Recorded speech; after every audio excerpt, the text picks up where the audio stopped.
It's easy as 1, 2, 3 finding a company that excels in electrical, plumbing, AC installation and repairs, painting and much more. SAS Electrical is here for you, giving you excellent service, great rates, timely completion. Contact SAS Electrical at 709-9215 or 359-1014. Call us today. SAS Electrical. Streaming live on Facebook, Twitter, Instagram, and more. GLS 103.5 out of Tobago.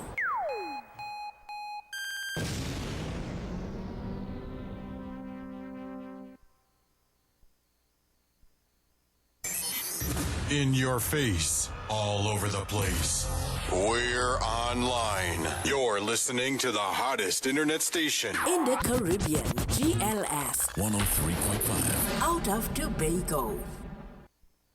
Buckle up those seatbelts. No drinking and driving. No overtaking on the shoulders. No texting and driving. Your family awaits you at home. Drive to arrive alive. A message from GLS 103.5.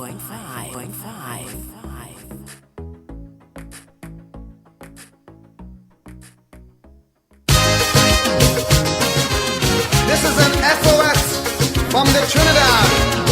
Location 7 miles off the coast of Venezuela. SOS, Mayday, Mayday, Mayday. Help!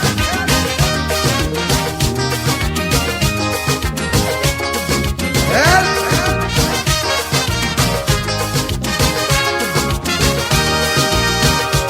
The Trinidad, a luxury liner, sailing the Caribbean Sea with an old captain named Eric Williams. Oh yes, sail smooth and free, but sadly Eric Williams passed away. The ship hit rough water that day. Someone turned the bridge over to a captain named Chambers. Me blood crawl, things start to fall. Hold me head when I sail a ball. Captain, the ship is sinking.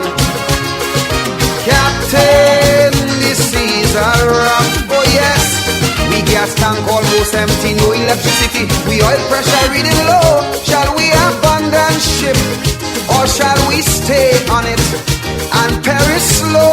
We don't know. Captain, you tell me what to do.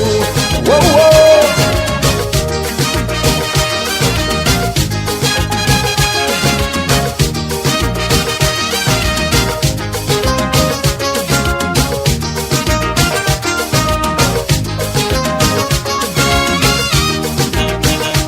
The Trinidad, oh, she was a beauty with wealth that few surpassed. And in her day, she sailed majestically. There were few in her class. Faithfully, she fulfilled her sailor's need. Some were overpowered by greed, and so they pilfered slow. Some took by bulk and go. Now she looked dull, she's at a lull. She could barely sit on her hull. Captain, the ship is sinking.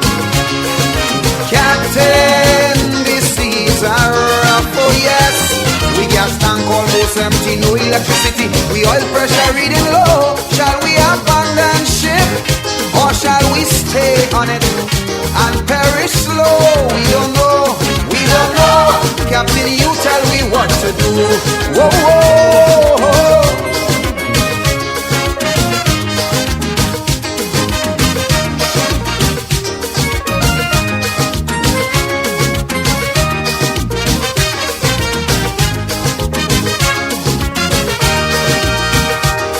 Trinidad, in her day of sailing, she was a friend to one and all. She never once ever hesitated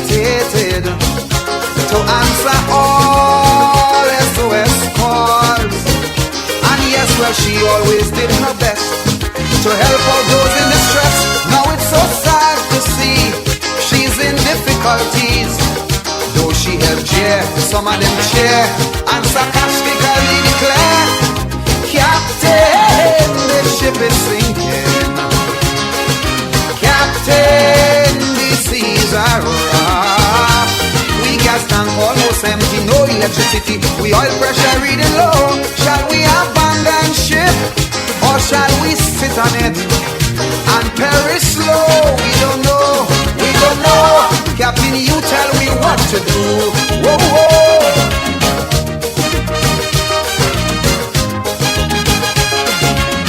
If only there was something I could have done to restore the credibility of this beautiful vessel. Money's no problem. Now there's a lot of fingers pointing, suspicion running strong. Who's to be blamed for all her failures?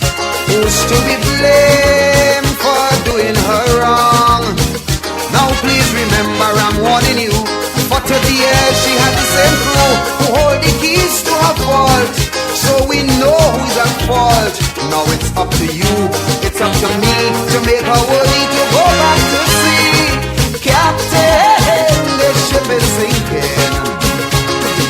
Captain, the seas are rough. Oh yes, we gas tank almost empty, no electricity. We oil pressure reading low. Shall we abandon ship, or shall we stay on it and perish slow? We don't know, we don't know. Captain, you tell me what to do. We don't know, we don't know. Captain, you tell me, oh yo yo. We don't know, we don't know. You tell me, oh, we don't know, we don't know. Put up a flag, oh gosh, we don't know. When we turn to the World Bank for help, I don't know.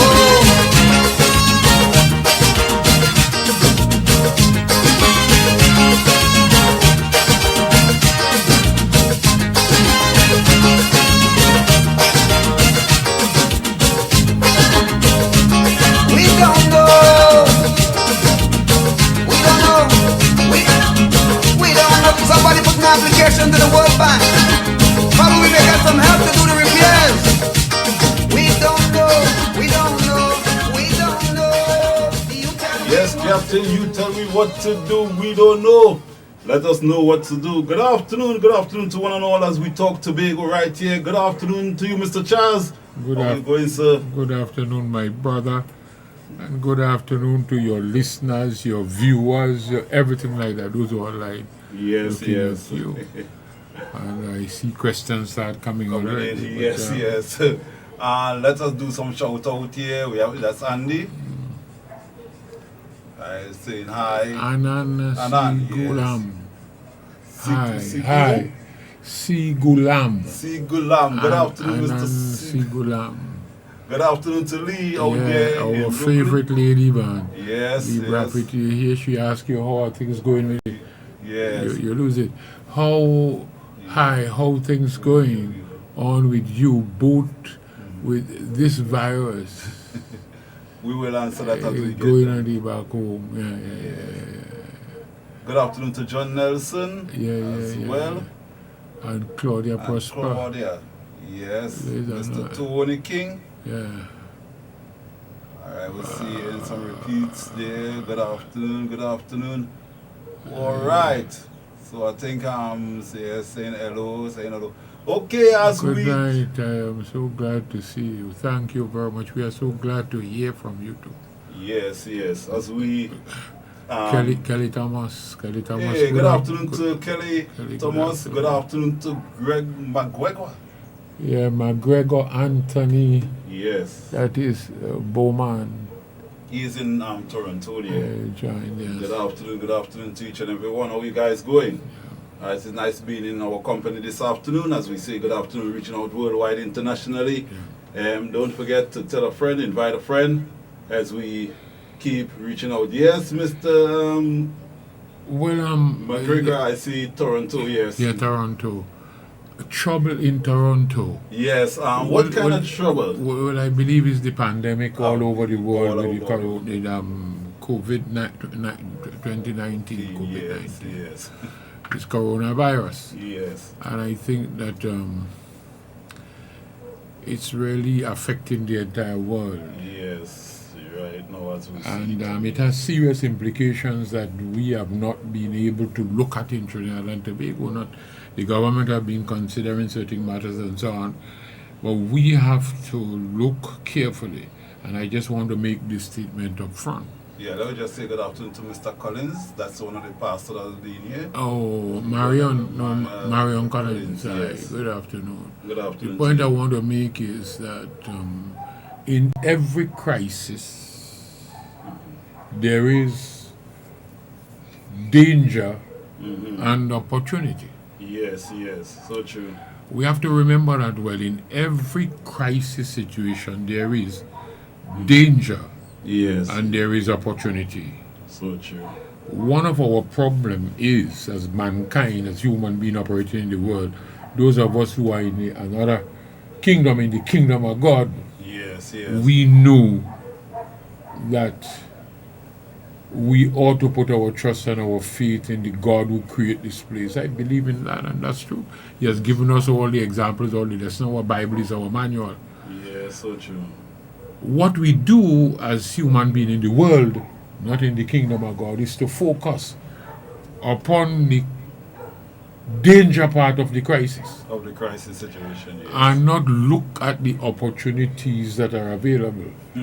When God closed one door, Another He open. opened not only one sometime, but many doors are yeah, open. doors. That's His promise, that He's a faithful God. Yes. God keeps His promise, and I'm very serious, even operating in the material world, because I know what we need and we have to operate here. What we do is to focus all the time upon the danger part of the crisis Yes. and lose all the opportunities. Because if you keep focusing on the door that is closed, you would not see the other doors that are open, which are the opportunities. And what we want to do in Tobago is to focus on the opportunity created for us by the crisis that has presented itself by the COVID, the Because I see coronavirus. Mr. McGregor sent a comment there.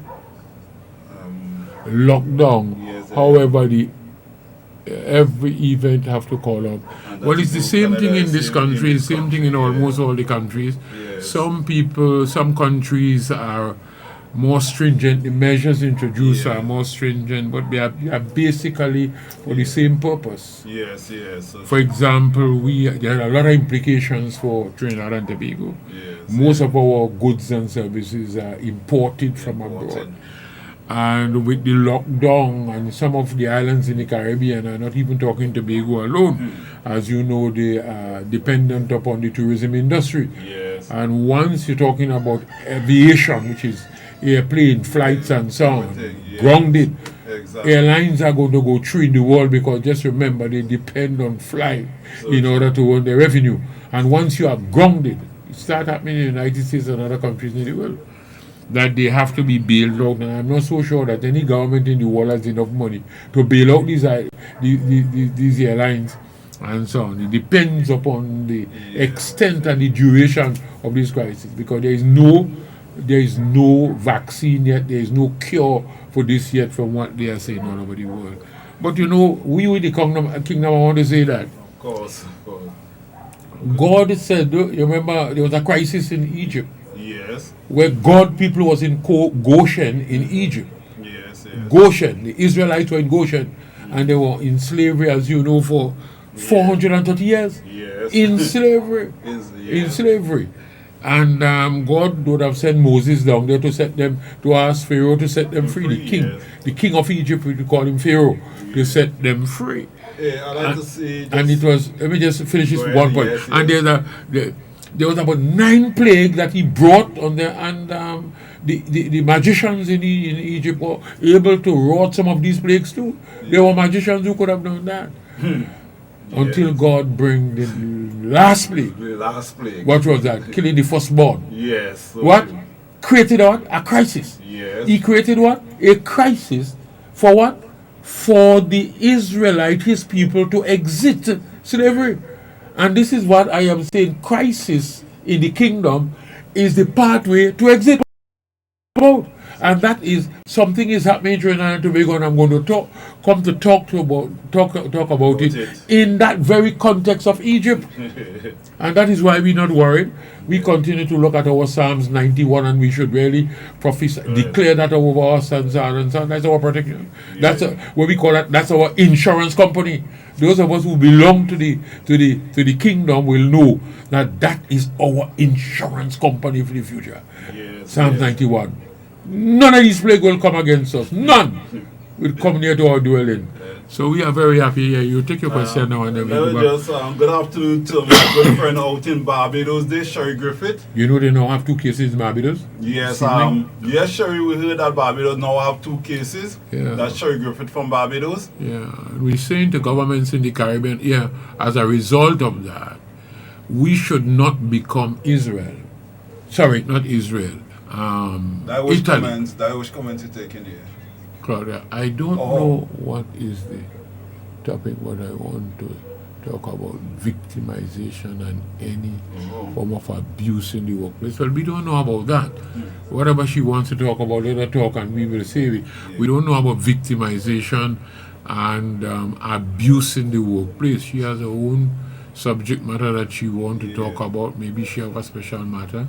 Let her raise it and so on. Well, we know that there have been a lot of victimization. I don't know about abuse in the workplace, but there have been a lot of victimization in this place where square pegs are put in wrong hole and people who are qualified and so on have been unemployed while other people who are friends of other people have been brought on and so on. These are things that we need to look at. And there's one single solution to that problem. If you put godly people in office, sometimes we, the voters in the country, create our own demise by voting for people who we like, that not capable enough of running the country. But if you put godly people in office, you would not have victimization, you would not have abuse, you would not have corruption, you would not have theft, and so on. But if she raised the matter, we are going to surely share our views on it. Amen. I read that Psalm 91 every day. Onli, you're such a beautiful person. Oh my, she read it. Yeah, that's our, what we call it is our insurance policy for the future. Of course, of course. Continue to read it and continue to pray it over your life and your children and your family. God is not a God. God is a faithful God. All right, people. Our topic this afternoon is let's discuss Tobago and other revenue. Anything they want to raise. A matter of fact, Mr. Charles, say any topic you would like to raise this because afternoon. last week they were raising the question also, and I'm not so sure, based upon what's happening now, they would have raised the question of the property tax. If anybody want to raise it, let them raise it. But I know that things would have changed because of what is developing here. And we need to say something more about what's happening. Because though the country, this is a two-island nation, and that's the opportunity I was talking about for exit. Yes. The opportunity for exit, for Tobago to exit and to protect our space is now. That's the opportunity God created. Because remember, Trinidad right now locked down. Yes. No flights can come in. But yesterday, on Sunday, they said they ban all flights from outside, and if you come in to the country, the plane come in with foreigners, they'll be quarantined. They'll be quarantined, yes, I heard that. 2 flights came in, one from Europe, Virgin Atlantic came in on Sunday. They bring people here that gone to Turtle Beach and so on. We don't know what has happened, and I don't want to alarm the population. Yes. Plus, a flight came in directly from New York into Crown Point, into Robinson Airport, and brought people. Whoa. This thing is worse than we Sunday? On Sunday. Whoa. Wow. So I am saying, you remember we have been raising for years, if there is a disaster in Trinidad, Tobago is properly. Yes. Whether man-made or natural. Not. Yes, correct. Even though the disaster did not touch Tobago, because we had no case here, as you know, that Tobago is going to be wiped out because we have nothing in place in Tobago. And that is what internal self-government was all about. And that is the opportunity that is now created with this virus. I listened to the Minister of Health finally, said last week he's not wrong, to say that because of the social disconnect. That you can't be having these gathering and meeting and so on.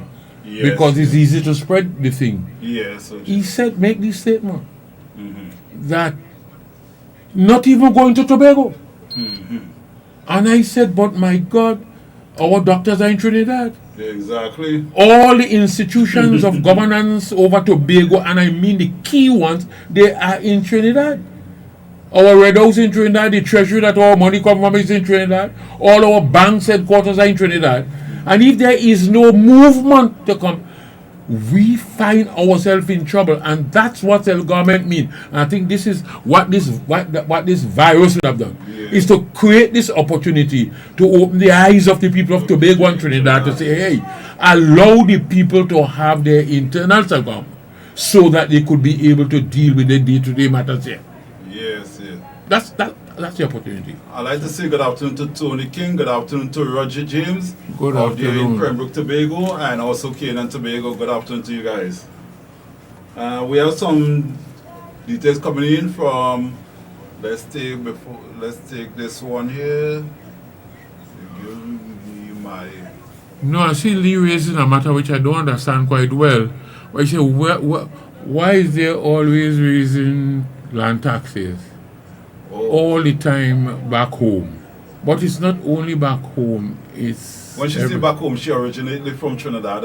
Yeah, I realize that. But the point you are making is, last week, is not the raising of the land tax. In fact, since 2009, when the Property Tax Act was passed, nobody has been paying any land and building taxes at all because of the PNM government under Patrick Manning would have lost the government in 2010 because of that same property tax. Right. You had two changes of government since then, and none of them implemented it. No. So nobody is paying any property tax from 2009. We don't know what is going to happen. From 2009, this is 11 years this year, nobody is paying any property tax. And it is time that they sort it out. And the point we were making last week was that what the government should do is not to make it so regressive and so hard upon the population. Yes. And I will make the point that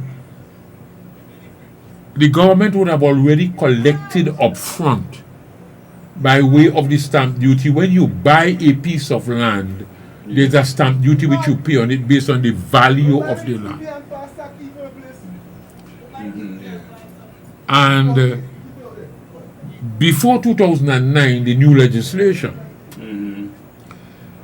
the land tax here was $10 per acre or any part thereof.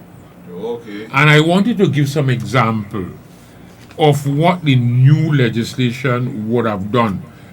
And I think that this is why all the politicians, the two sets of government, PNM and PP government, they don't want to touch it. But they need to regularize it. 1 acre of land, you used to pay land and building tax. It was $10 you used to pay for the acre of land. And if there is a building upon it, there is a 7.5% or 3.5% of that 7.5% of the value of the land that you pay for the building. Okay. Now, with the new property tax, it went sky high. And I was saying, do not interfere with the tax for the land. Leave it at 10. You can even raise it to $100 so that we can keep the land on the assessment roll. Keep it on the book so you don't lose the land. Yes. Make it $10. Leave it there. That's why. And I explain why. And this is the reason. For example, I explained last week that when you purchase a piece of land and you go to have it registered, put it on the rolls, you can't register the deed until the valuation division put their own valuation upon the land. Regardless of the amount of money you pay the seller for the land. And I give some actual example. In which this comes from a lawyer's office. Valuation report after deed has been sent to Inland Revenue Department. The stamp duty on land alone. Listen to this. And listen to the rates. The rates were, if the value of the land is $300,000 from $1 to $300,000, that the percent that you pay 2% of that value as stamp duty. Stamp duty is government tax for the purchase of land. Okay. If the land, and on all, on the entire value, if the land is over $300,000 up to $400,000, you pay 5% on all the total value of the land. And if the value of the land is over $400,000, you pay 7% of that in tax. Look at this. Somebody, and these are actual figures, would have taken a deed in, and I'm going to explain something to you to tell you how dangerous this is, and said that the value that they were selling the neighbor for, and this is not fraud, this is real fact, selling them the piece of land for 300, and the thing is, I don't have the acreage on this, $310,000. No, that $310,000 would have been 5%. Yeah. They would have been paying 5%, $310,000, because they said if it is up to $300,000, you would have paid what? 2% of that value. But the land is 310, so it's over 300,000, 10,000 more. Mm-hmm. So it means that the stamp duty or the government tax you will pay, and I'm going to only just deal with this one alone. Mm-hmm. In fact, one more, and leave it there to show people why this thing is so regressive and so terrible. So the person would have paid what? 5% of the $310,000 as stamp duty, so that they could get the land in their name, have it on the assessment roll. So 5% of $310,000 was what? $15,500. You're going to pay the government stamp duty. You buy a land for $310,000. You are going to pay the government as stamp duty $15,500. Like their tax. But remember what I told you? They introduced a new system where the valuation division must come to value that land. You're right. Yeah. So although I plan to sell Maury my piece of land for $310,000, and I'm not going to change the price, the valuation division came in. This is actual case I'm talking about, you know. Came in, looked at the piece of land because of its location, and said that piece of land that I was going to sell you is now valued, not the value of it is $1,485,000. That's the value. As a result, the price, the stamp duty now will go up to 7%, because anything over 400,000 is 7%. Right. So you now would have to pay for the same piece of land, although I am paying the 310,000 for it, but the government value it so that they can collect the stamp duty. The stamp duty I will pay upon that is 7% of $1,485,000. You know that's how much? $103,950. Wow, it just take a great day. And we have about 8 of these cases here. Wow. And this is what we were saying, that this is why none of the government want to touch it. If you give us our self-government in Tobago, we go sort our matter out. Nobody not going to be paying more than $100 for the land, and then we value your building, and then you pay your taxes on the building. Right. We have a comment from Mr. Mr. Charles. I joined late, but if you don't touch on the RPO, could you say what's the latest on the law? Yes, Mr. Winston Leeds. No, the RPO has not changed.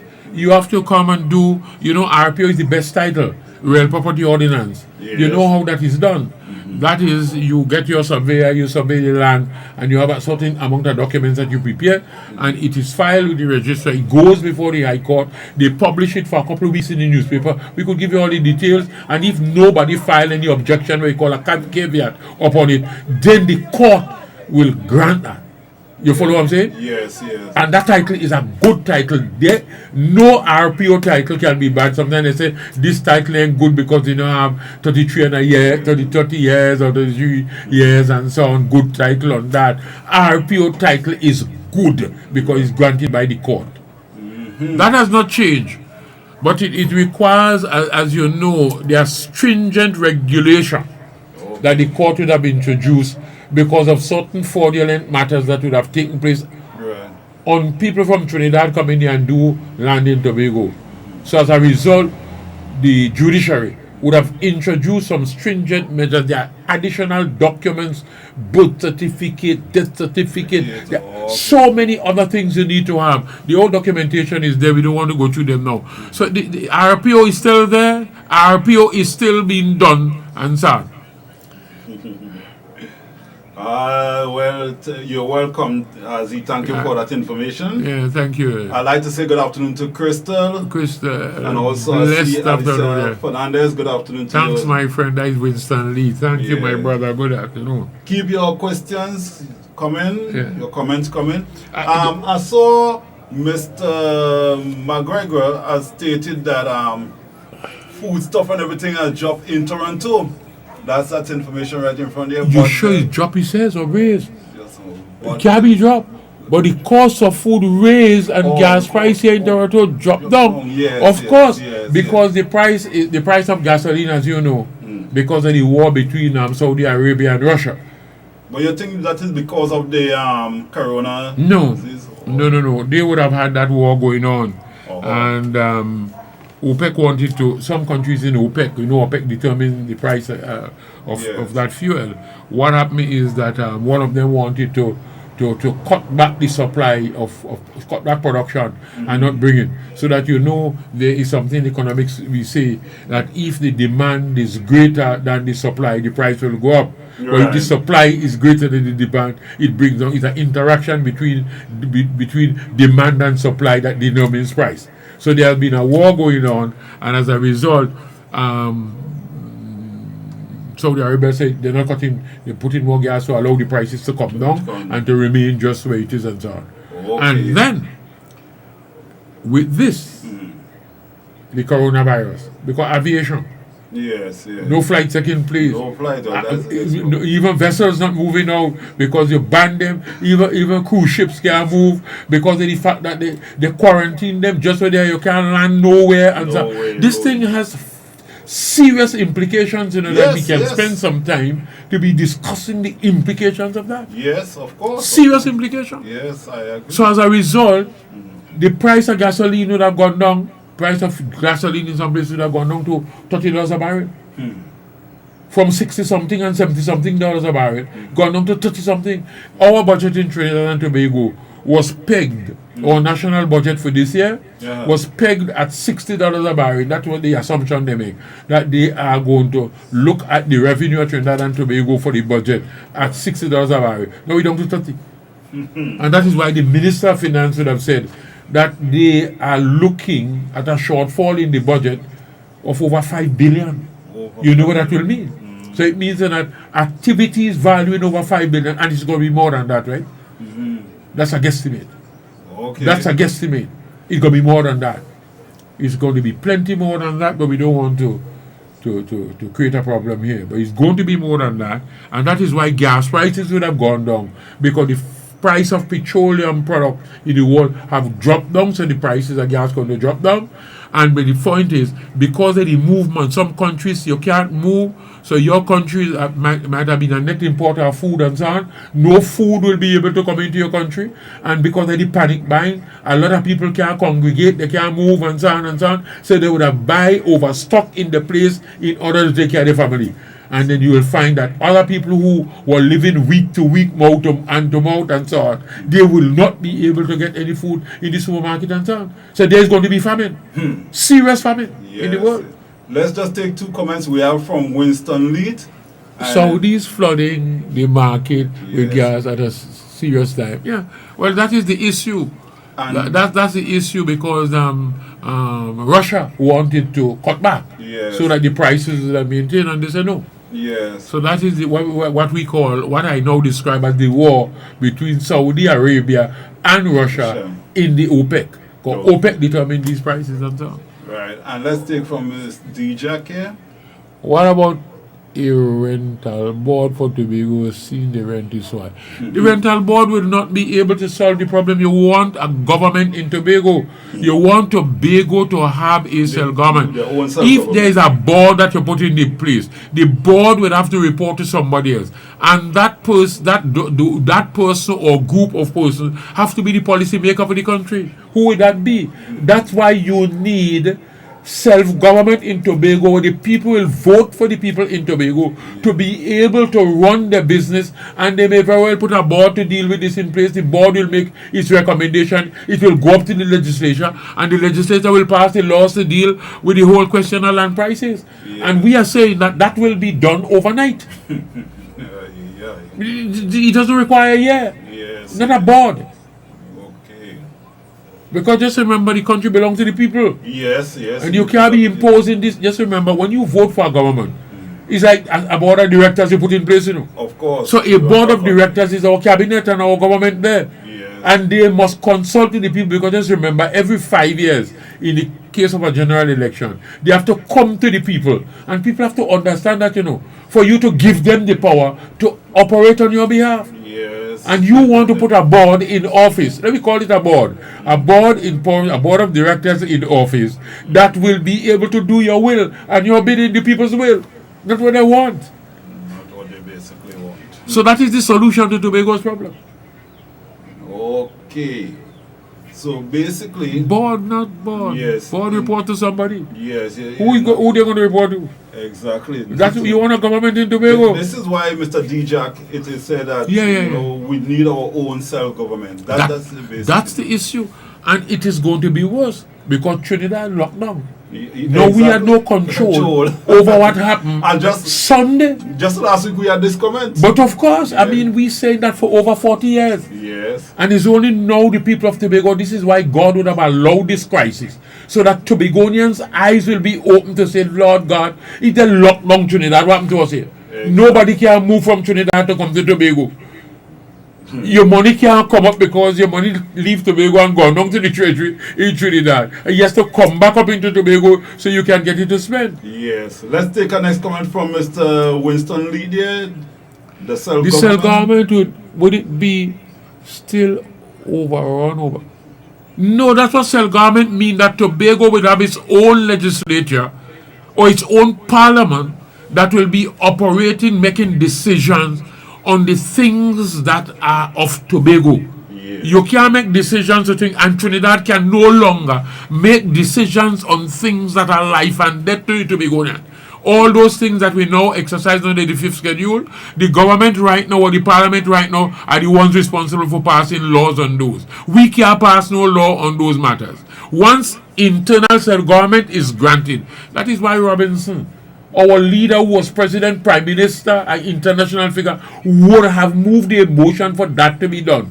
That we don't break up the union of Trinidad and Tobago. We keep it so, but self-government will mean that the people of Tobago will be able, through the institution that they put in place, will be able to make these decisions, pass their laws in Tobago to protect the people of Tobago.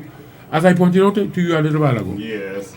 The aircraft that just come in, the Virgin Atlantic, that bring in a lot of people and land them in Tobago after the government of Trinidad. There is no control in Tobago. Wow. We don't know what that means, who came in on those flights. This flight, and this is why I don't want to alarm and create a public. But that's a serious breach. Yes, because the government made a decision that we're banning all of them. We are 70 people on a cruise ship. On a cruise ship? Yes, that can't come in. That can't come in. Yes, it was turned. But yet a flight come in. A flight came in here, and they are located at Grafton, you see. Some of them went to Grafton. Turtle Beach. Turtle Beach. You remember they're changing the hotel from Turtle Beach to... Oh yes, to Starfish or something. Starfish. Yes. But it's ongoing. And I went and investigated a little bit, not full. They said that people come in and going. My. So people... Chinese and all. I'm just telling you, because you're hungry. I don't want to say that. I don't want to alarm anything yet. But we have no protection over Tobago. And I believe that the government will allow that to happen. We have no case in Tobago. Exactly. Having regard to what happened Sunday, we don't know what's happening here. What's happening here, yes. It's a serious matter. And that's what self-government will do. That will not be able to, nobody will be able to give permission for things like that to happen into Tobago. The Tobago government in Tobago, still one prime minister, still one president, but they will have no power to deal with those matters in Tobago. The Tobago people you elect there will see about your own protection. That's what it means.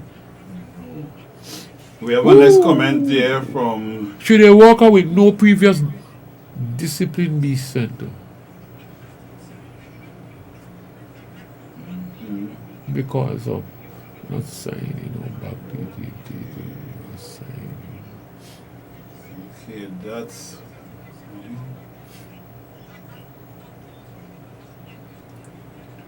We have an issue before us there. That's. I really don't know this issue at all. Yeah. I'm not getting that clear.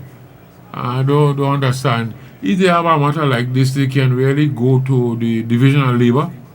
I think Or it's the some Ministry of information Labor. that she's seeking Yes, for, something she's should they work is a question she's trying with no previous must mean if there has been no disciplinary action on them and no warning, if they should be sent home. There are strict protocol to be followed, and the ILO rules are clear where that is concerned. Yeah, That the first thing you do is to warn a person, and that is all. You spoke to them, you put something in the file so that something is built up. And failure to change the way or the attitude, well, then you can take any disciplinary action. But without warning or without any disciplinary action be taken on somebody before, you just can't fire them like that. And this is why I'm suggesting to the person that they need to go to the Division of Labor, and that is going to be corrected. Yes. So, You just can't do it like that. Yes, because There's a lot of strict people rules and regulations to follow about 5 people, Yes. And the industrial court take those matters very seriously, because there are strict protocol, strict rules, terms and conditions. That if somebody come to your workplace and working, you are the ones that are supposed to train them. Of course. And you are supposed to have from day one, they need to know precisely that a warning is given. 2 warning or 3 warning, depends on what it is. I don't know the condition in our workplace. And then before you can take the action of firing. Dismissal is the last thing that's the last resort. I think this lady is seeking some serious information because she is at Pigeon Point. Oh my God. Wow. She should go to the Division of Labor. Yes. Division of Labor and report a particular incident. And a labor officer is going to come to investigate a particular matter. Yes, miss. I think a labor officer will be assigned, not may be assigned, But if we had self-government in Tobago, that matter is a matter. If our people, in my time, used to be afraid to do things like that because you couldn't do that. Yeah, couldn't do things. You just can't do things like that. Even though the laws have not changed, and that is not something that people do lightly. Firing a person is a last resort, That the person is beyond correction, beyond redemption, beyond reproof. So you have to get rid of the service. Yeah. And then there are certain things that must be done prior to that. Warning letters are given.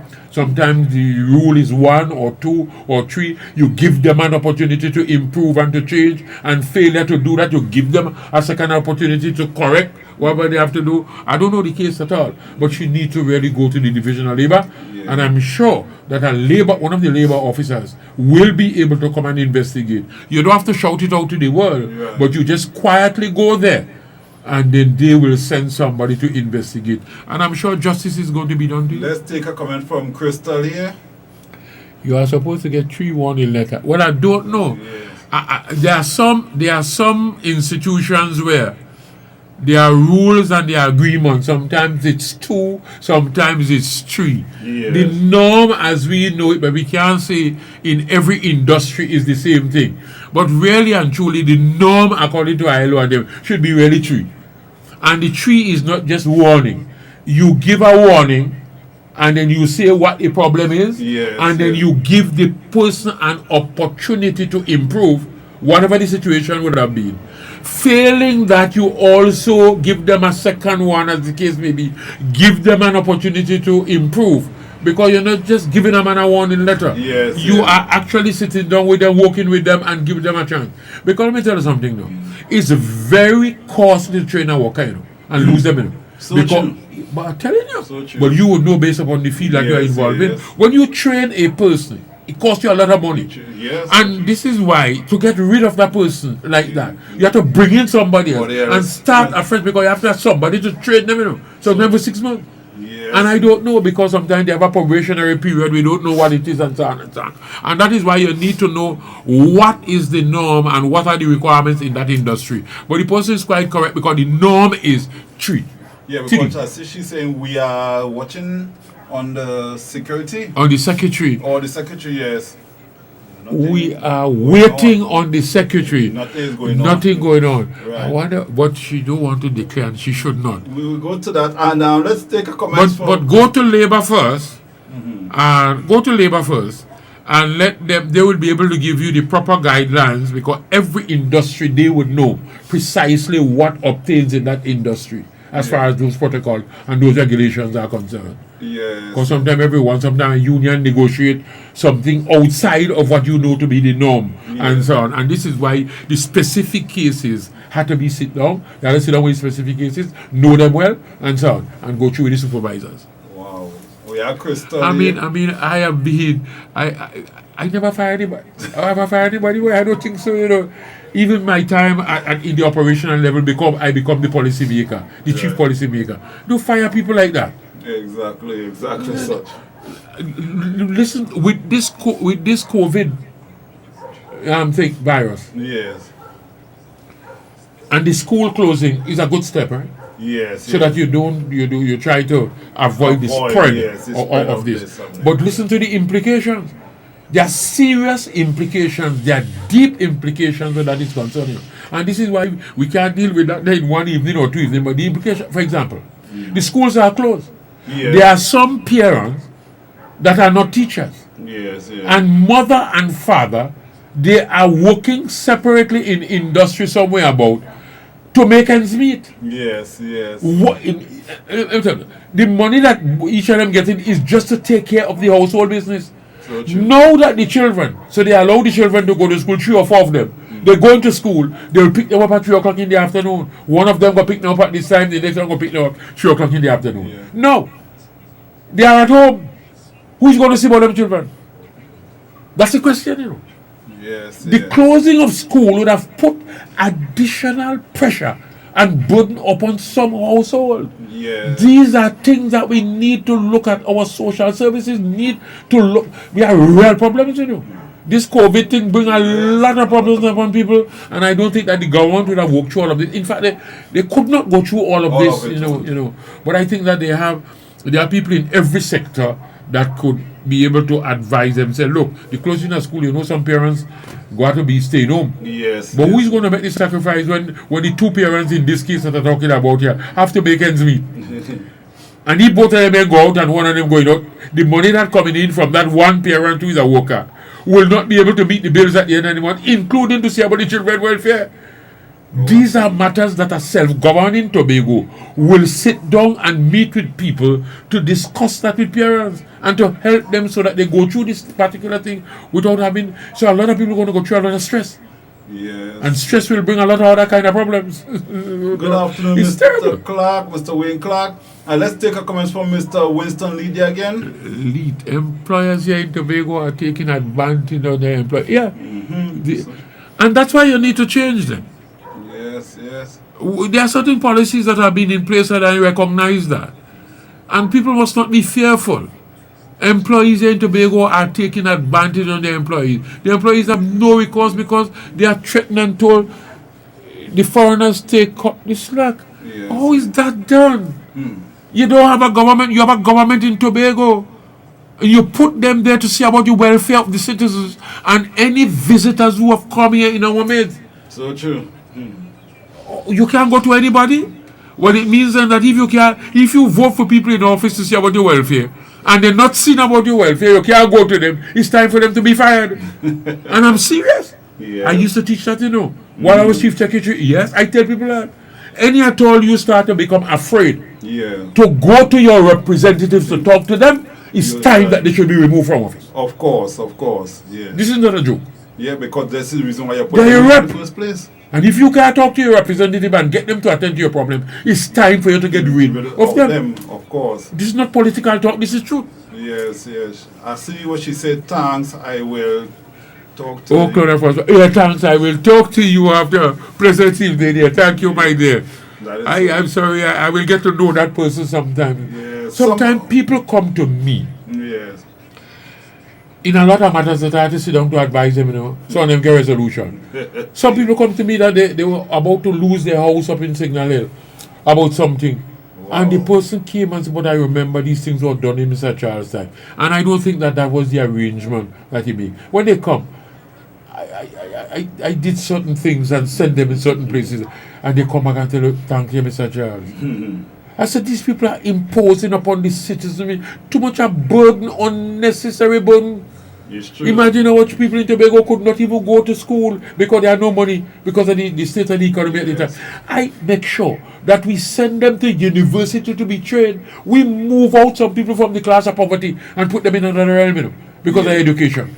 Yes. We send them to be trained. I like to say, yes, Mr. Wayne, we are living in serious time. Let's Yolanda, take a the pleasant good afternoon, Mr. Godfrey Warrior, and all the viewers. Thank you, my dear. God bless. We are only here to educate you and to educate the population. And we always say to people, well, I wanted to deal with something that somebody asked me, and I am going to try to find it in a short while. I think somewhere about here. We don't understand a lot of stuff that we're trying to do, and we have to know that we sometimes create our own problem. Is that right? You go ahead, Yes, Any question come, I'm just looking for this document here. Yes, Yolanda, I get your message on Sunday.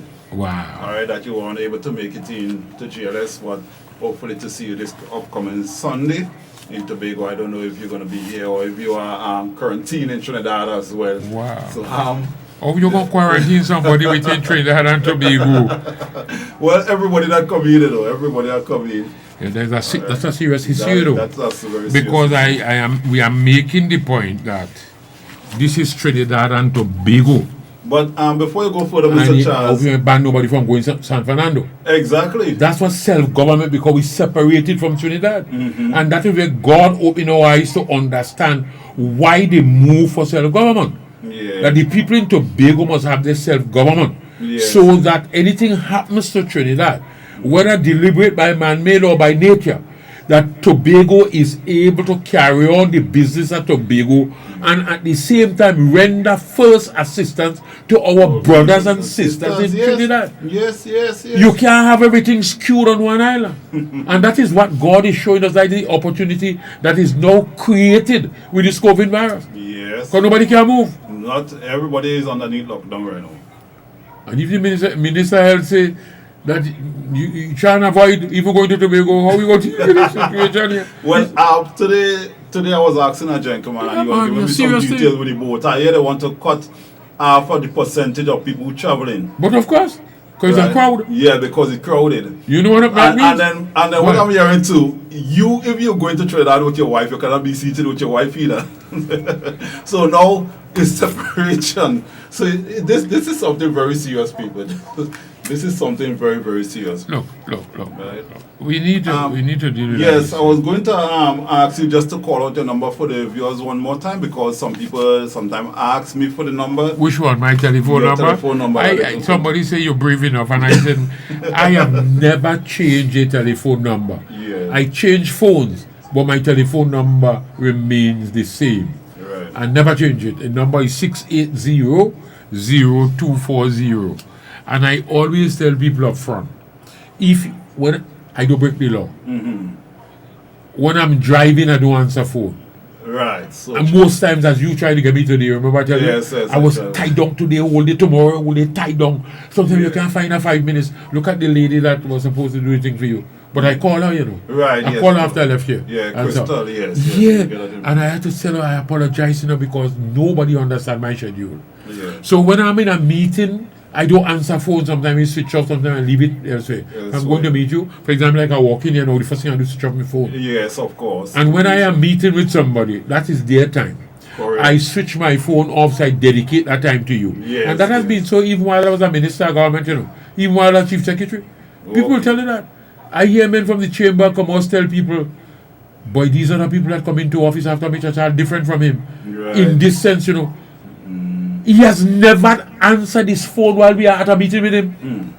Not that the phone may not have been ringing. Yes, what he never But I gave you a time yeah. to come to see me. That is your time, so true. When I am finished with that, if somebody leave on my voicemail, I contact you. After. Rather than you sitting down with me, I am talking to you, and every minute I am on my phone. Yes. It is disrespectful.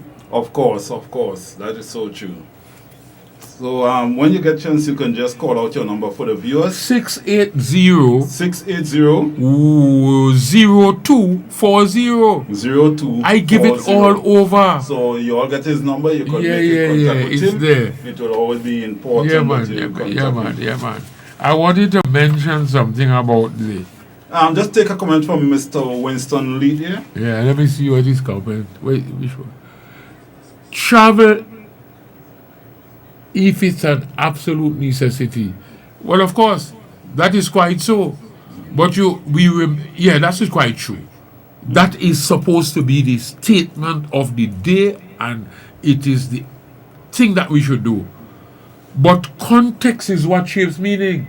Mm-hmm. And the point I was making here is Trinidad and Tobago, our specialist doctors, most of the specialist doctors are in Trinidad.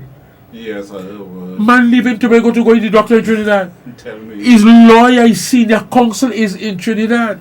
Yes. But that you call absolute necessity. But the airlines that are the carrier don't believe that is absolute necessity.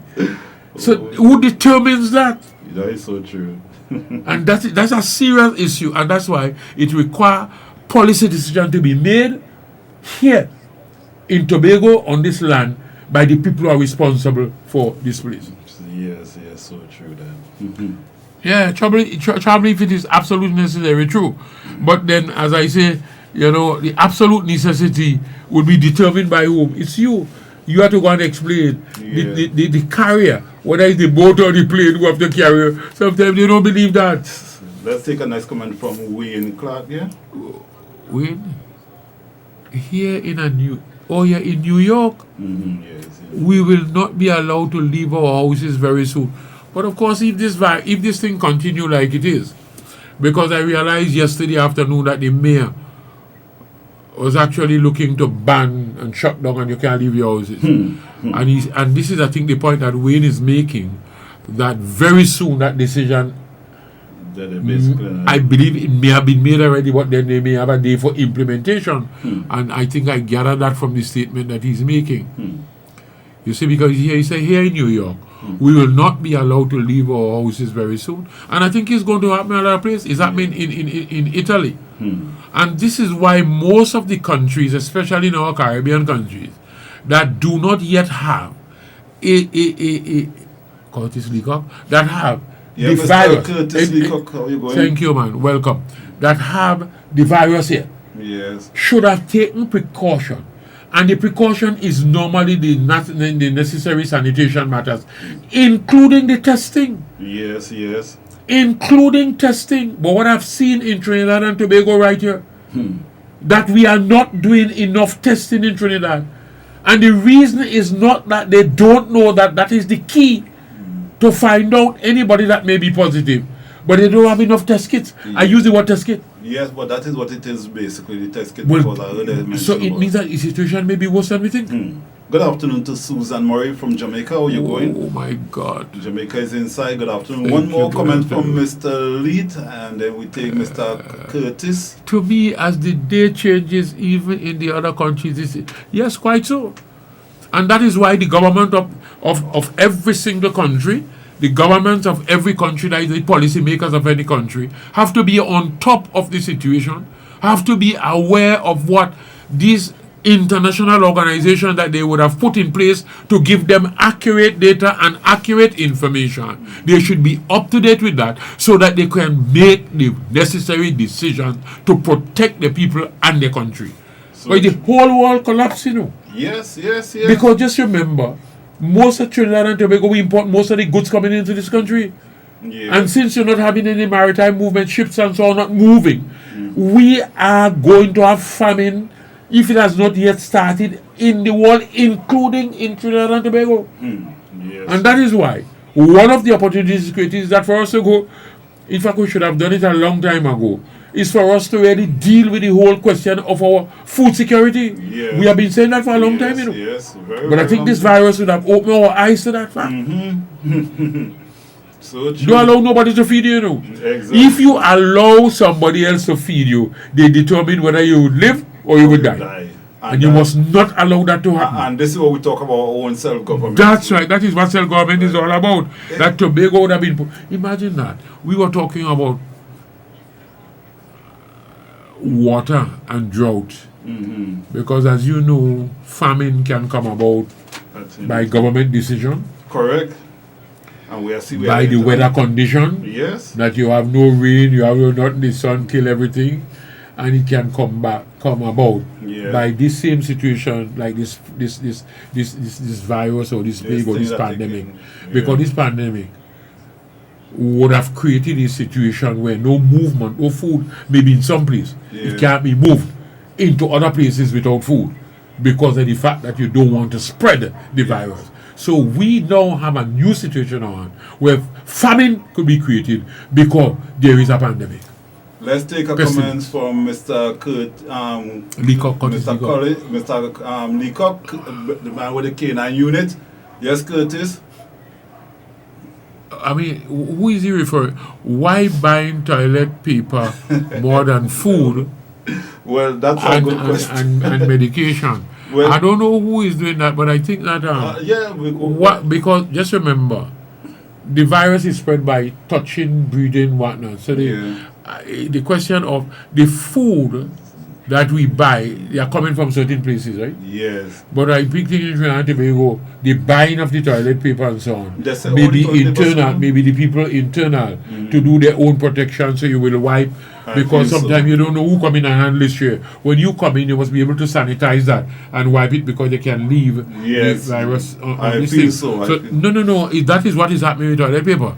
But I'm trying to read deeper into the question raised by Curtis Leacock to say the buying of the toilet paper might be localized, might be the people in Trinidad and Tobago, because we do manufacture our toilet paper in Trinidad and Tobago, I think, so that people are buying up that in order to carry out the sanitary requirements and so on. But then the food, they buy the food and they stock it up. The food that we have to buy coming from outside. And you don't have none in the supermarkets now. So we have to wait and no boat can come in. So that's where the famine comes in. Yes. And that's what we were talking about, food security, where Trinidad and Tobago, for our existence, should have been able to produce those basic food that we would require to sustain us and keep us when nobody outside can starve us to death. I see Mr. Winston is saying the same thing. Mr. Winston Leet is saying food security is a...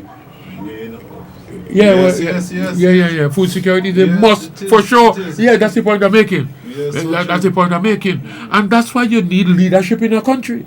Yes. We have always been saying to this country, not today, hey, you have oil money, but remember that you cannot afford to allow people to feed you. So true. We make that point. So regardless of how much money you have, you must at least provide food for your nation and yourself. You see what happened? One move, and no food can come. No food. Because and some of the food that we import into this country can be produced here. Yes. At competitive price. Yes. Produced right in Trinidad and Tobago. But we focus on oil money so much that we wasn't paying attention. Yes. And that's what we were saying since 1999 to the country and to the government. Yes. That you must pay attention to the unused potential of both Trinidad and Tobago. Look at these issues because if there is a crisis, and we have had it before, we have it in 98, 99 and so on, where oil prices have gone down to nothing. We have no money to buy nothing outside, and then we can't bring in any food into the country. Exactly. We face this already. Yes. And we allow it to happen now because this didn't come about because, yes, it come about because of the COVID. And the COVID as a result with the war going on between we call it at OPEC level. Would have caused the prices of fuel to drop. As a result, the income for Trinidad and Tobago will fall. The income for Trinidad, the revenue for Trinidad and Tobago will fall. And Trinidad will not be in a position to even buy the food that they were buying yesterday to come in. Because you had to get foreign exchange to buy it. And no foreign exchange here come in. So even the merchants that buying the food, not government, they go into the bank and they can't get no foreign exchange because there is none. I want to say good afternoon to Selector Jamie. Let's take this comment. We have 3 comments on the screen. Let's take this comment from Winston. I think I know a person is willing to do farming and agriculture who applied for agricultural lands for a long time, and to now they haven't gotten the land. Yeah, because of the leadership that you have in Tobago, the people here didn't understand what I'm saying here now. A development plan was written for Tobago since 1998, and it goes for 15 years or 20 years, 20-something years. Yes. And we should have been able, because in Goldsboro, in Studley Park, in Tobago, in Richmond, Leo, and somewhere else, we were supposed to really not dam the rivers, We are supposed to build the ponds that will catch, because 6 months of the year we have rain falling, the water running down, flooding the place, flooding in the sea, flood Scarborough. And soon as the dry season begins, the farmers can't get no water. And we said we were going to be doing that in 2001. We lose the government. Sorry, I have to say that, but it's true. We lost the government, and as a result, because you were going to have those ponds. Not for us to drink, although you could use it for drinking purposes. Yes. But we're going to be using those with a dedicated line. If the line we're using now running underground is white, we are going to run a completely red line. From the time you see that, you know that going to the agricultural area. Correct. So the farmers in Tobago were not going to be out of water at all. They were going to be producing food all year round. Proper sense. Good sense, we call it. But all the water going to the sea. All. Yes, just go on there. And we had the money to do that, Yes. Look, no, man. The problem in the country's leadership. Yes. Let's take a comment from Mr. Wayne Clark here. Curtis, we comment to you. I don't know. Curtis, I don't know. I don't know what they have in Tobago, but I've listened to the Minister of Health. And there's a new Secretary for Health in Tobago. I really don't know. But Tobago doesn't make any decisions now, because of the fact that you have PNM here and PNM down there, so everything is run from Trinidad. So when they make an error in Trinidad, it affects Tobago. Yes, Mr. So government will put that responsibility in Tobago to make the decision, and we would have been able to tell you what has been in place in Tobago to deal with the virus. So true. And in fact, we have the answers, because the world has the answers. The world have the answers, yes. And not compromise the lives of the people. So I don't know. The Chief Secretary and the Secretary for Health can tell you whether they are in a position to handle the cases that arise in Tobago. I would not be able to tell you. What I know, if you're self-government, that we have self-government in Tobago, that you have to put it in place. You have to put these things in place, of course. Let's take Mr. Wayne Clark. If you have nothing in your system, yes, toilet paper is a waste. Yeah, well, the toilet paper is not only to use for feces. It is also used with the alcoholic wipes and so on, in order to wipe surfaces like doorknobs that you may be touching. And as soon as you use it once, you have to dump it in the waste paper basket. Yes. So there's a lot of toilet paper, a lot of sanitary pads, a lot of tissues that you would have to be using. So the toilet paper is not only for toilet. It's not only for the using in toilet to deal with feces and so on. It is to deal with these other issues. But it's a good point you make, Wayne. Yes. But that is not the purpose of it only. Let's be able to bring up a comment from Mr. Leacock, Curtis Leacock. Yeah. Mr. Leacock, for the longest while I've been hearing people using the term that Tracy is going to be the Chief Secretary. And I think that it has been clear. Yes, it had been cleared to a lot of people. She's not the Chief Secretary. And cannot become. This gentleman had put it over and over to us for people to understand. All right? And he had explained the reason to it. All right? That is Leacock could have asked that. Yes. When they were deceiving the population, when the election was taking place and then they run off, I would have come here, I would have also gone on Brother B program and explained to the country, and the number of persons explained to me that they were deceived. Yes. Even you told me you were deceived too. Because you believe that after the runoff, if Tracy wins, she was going to become the chief secretary. And I came here and read the law and said Tracy cannot become the chief secretary. The chief secretary must be an assemblyman, one of the 12 people who contest an election and won. And go into the house and they voted for her as a chief secretary. Correct. So even though the PNM has the majority in the house, yes, and Tracy is the call it leader, and I call it a misnomer, the leader of the PNM Council in Tobago, not political leader. Let's stop use that term. Political leader of the PNM is Keith Rowley, not Tracy. Tracy cannot be the political leader. That's nonsense. She may be the leader of a council. Yes. She's the head of the council, yeah, leader of council, not political leader of no council. No political. So I'm saying, even though she becomes a councillor, she cannot become the chief secretary. She cannot be, yes. She can become the chief secretary if she leads as leader of the PNM in Tobago, the party in the next Tobago House of Assembly election, and the party wins the majority of seats inside it. She being the leader, coming into the house, can be elected. Before that, she cannot become. So true. And I see Mr. Winston say... no councillor can become the chief secretary. That's the law. Yes, so true. And listen to me, I was saying this to you, Section 35, said that even if they were moving a vote of no confidence in Charles that they were planning to do, maybe I spoke a little early, and that caused the party to run up from Trinidad. I'm telling you, because they were planning to, you remember they had 8 people who already say that they were going to meet the Friday. Yeah. They were planning to do that. They didn't know the law. But we went out here and talked because the media called me and asked me, and I said no. Anybody who does that go to mash up this thing, you're fine. Nobody that what they thought was my exact words will ever do something like that. When they get the tape and they check it, the Prime Minister, they run up and say, oh God, no. Yes, yes. And that is why they met with Charles, and Charles agreed subsequently he's going to resign, not to create any more problem, resign in at the end of April and so on. Yes, Mr. So even though they were going to move a vote and no confidence in Charles, Tracy could not become the political leader. And listen to me, the councillors in the house cannot vote for the chief secretary.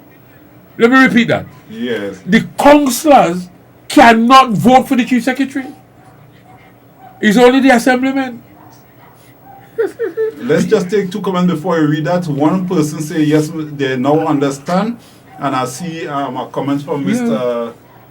I can't understand how people could have been fooled that Tracy will be chief secretary. Well, they believe that she become the leader of the PNM party in Tobago, and because Charles going, she could become. Yes. It's complete. They don't understand that these things are run by law. Yes. There is a law which governs the assembly, and is not that what you feel.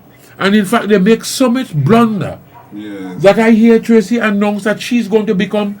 You remember I spoke to you about that? Yes, that she is going to become a councillor on the 2nd of March. And I said, but how could she make such an appointment? Make such a statement? She cannot make a statement like that. Because just remember, it is the chief secretary who sit there. Yes. How to revoke somebody else's appointment, 1, and 2, let's assume that she's the boss. Yes. And she even tell the chief secretary, because of the agreement that they have, well, revoke Agatha's appointment. Yes. Well, you know Agatha resigned. Revoke Agatha's appointment and appoint me as chief secretary. Yes. As I'm the councillor, and then you're going to give me the job as the secretary for health.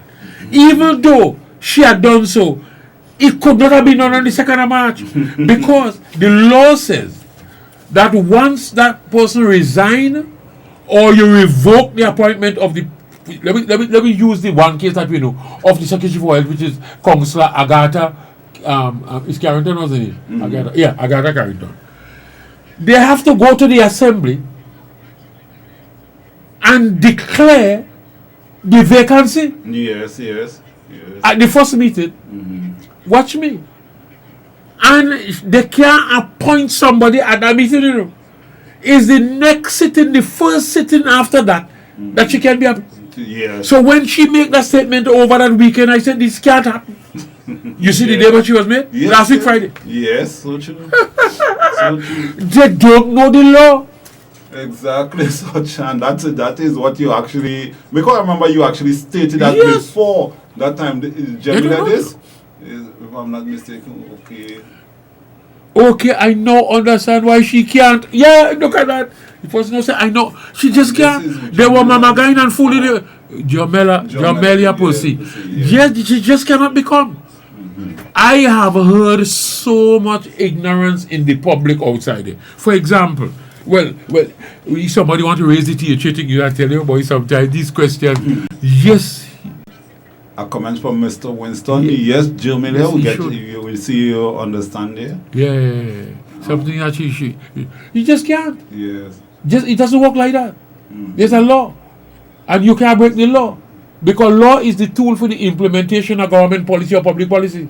You Yeah. can't just go in office and do what you want. As I pointed out here before, a lot of government, a lot of politicians go out in the public and tell people we're going to do A, B, C for you if we win the government. Yes, You know, yes. a lot of people believe them. And genuinely so, and they mislead a lot of people, you know, and go Yeah. and vote for them. Yes. When they get into office, this is why we turn off a lot of people, you know. They get into office, and I know explaining this to the population. When you get into office, people saying, "But you're not doing the thing what you say," Yes, so true. not recognizing that the person might be genuine, the politician may be genuine. And when they get into office, the thing that they tell you that they were going to do for you, they require a law to Yes, pass to to do pass it because it, they yeah. can't implement it if there is no law. So And the government can't pass the law, it's the parliament that to pass the law. So true. And the law may require a specific majority. And they don't have the number to pass it. They have to get the opposition to support it. And the opposition say we're not supporting that law. So it means that the law can't be passed, and as a result they can't do the thing that they promise you. A lot of politicians mess up the population, you know. Yes. Fool them. Fool them a lot, yes. We have told people, you know, deception is what keeps you in bondage. The truth is what sets you free. That is so true. That is so true. It's only now people now beginning to understand, you know, what is actually happening there. Tell them a lot of nonsense. You remember 2017? Tell me, I tell, don't go out there, Tobagonians, don't go out there and use your vote to vote for the party that will become government or the party that will become opposition. Correct. Because none of them going to win a sufficient number of votes in order to pass the Tobago thing that they promise you. Yes, yes. Because it will require 31 votes in the House of Representatives to pass the Tobago thing that all Tobagonians say they want for many years now That to is fix up the Tobago. Yes. Now, the government, the PNM party in Tobago response was, no, Keith going to give us and Shamfa. Keith and Shamfa going to give us. And I said, hey, they are not going to win 31 seats, and as a result, they will not be able to grant you. How many years gone? After the election, Dr. Rowley came and addressed the assembly. I was sitting there, and he said, we want to give this thing, you know, but we can't give it because we don't have the amount of votes. They didn't tell the Tobago population that during the election, you know. And somebody asked me about how we will get it. I said, I told you all, keep your 2 seats and vote for the candidates that belong to a Tobago-based party that is Tobago directed and controlled. At that time, there were 3 parties here. TPT, TOP, and the PNM. And I said, vote for this one. Just like Winston Murray and Robinson was only 2 seats in the parliament representing the DAC. They go down there and win the Tobago House of Assembly for the people of Tobago. And I say how? I said because they didn't belong to either side in the parliament, to the government side or the opposition side. Yeah. As a result, you're not under the chief whip, nor under the leader of government business. You can get up and move any motion in the parliament. But once you belong to either the government or the opposition side, it means they have to give you permission to speak. Yes. Somebody, a policeman, tell me, couple of weeks, said that is only no. I think because you're named representative, you could have get up. I said no. The parliament doesn't work so. So true. They believe that. Yeah, that they use. And I said no, it doesn't work so. When a matter is to come up in the parliament, what happens is that both sides, the government side will meet and the leader of government business will determine, leader of government business will take the names of those persons who the government say will speak on the matter. The chief whip on the opposition side will do the same thing, and they will tell the speaker, nobody else outside of that can be. They say, no, we can understand why Tobago matters. The airline going where going, we can't get no boat, and our representative can't say a word. I say, you now understand. I was telling you that long before the election. They give them no permission to speak. But if they did belong to a Tobago party, they get up anytime and talk. So true. And win for Tobago what Tobago requires. True. Let's take a comments from Leacock. Mr. Charles, would you be returning to I have never left politics. I've been teaching all the time. I have been teaching you all the time, and I've been calling for people like you, Mr. Leacock, and all the young people. Come, let me train you. Come, let me sit down and teach you politics. Of course. I even tell Farley, come. Yes, because nobody can train them. They don't understand the law of the country at all. So true. But I'm telling you, I'm not asking you. You have to journey. When God selects somebody to do the work, He doesn't send you to the University of Social Graces. It's through the University of Hard Knocks. You have to journey through, so you have to go through this thing. This is why learning. You know how many years I involved now? 40-something years with Robinson. I learned the nitty and gritty. This is why I could train so many people and teach so many people. Yes. Even the universities that send the people here. Once they're doing government and politics, they send them to meet with me. Let me sit down and talk. I journey. Yes. If you know, a lot of them don't even know the Constitution. I quickly, I was saying to people, when you hear president, you know how many people in Tobago, even high offices, believe that when they hear president in the Constitution, they mean Excellency? I'm sure you believe that too. Of course. Yes. So in like yeah, I'm telling you. You know, people did not understand that. When they say the president shall do so, they think he's Her Excellency or whoever was there before, His Excellency. I said, no, let me read this for you. Section 80 of the Constitution. Correct. People don't know. Yes, Mr. Leacock, we know that you trained dog. No, that is very good. I like that. If he's coming, I'm willing to meet with him. I'm serious, you know. Good afternoon. Because just remember, we have to move on. Of course. And people guessing what they're doing and telling people a lot of things that they don't know when they go into office. They recognize it's so much a blunder they're making. Mr. Orville London did not know the Tobago House of Assembly Act and the Constitution. 13 years after he was there. And I said that on this program already. Yes. I said it on TV. I said it in his presence at public meeting. When I met with Mr. London after they win the 12 seats in 2013, it's only at that stage that he understands when he write the president and tell the president he want to get 2 opposition councillors because they win 2 seats into me. They win all the 12 seats and he have no opposition. And he called me after the 31st of January 2013. I asked him, what are you doing in opposition? Do you have government? And so I tell him, you don't have no government. Your power is still in Trinidad.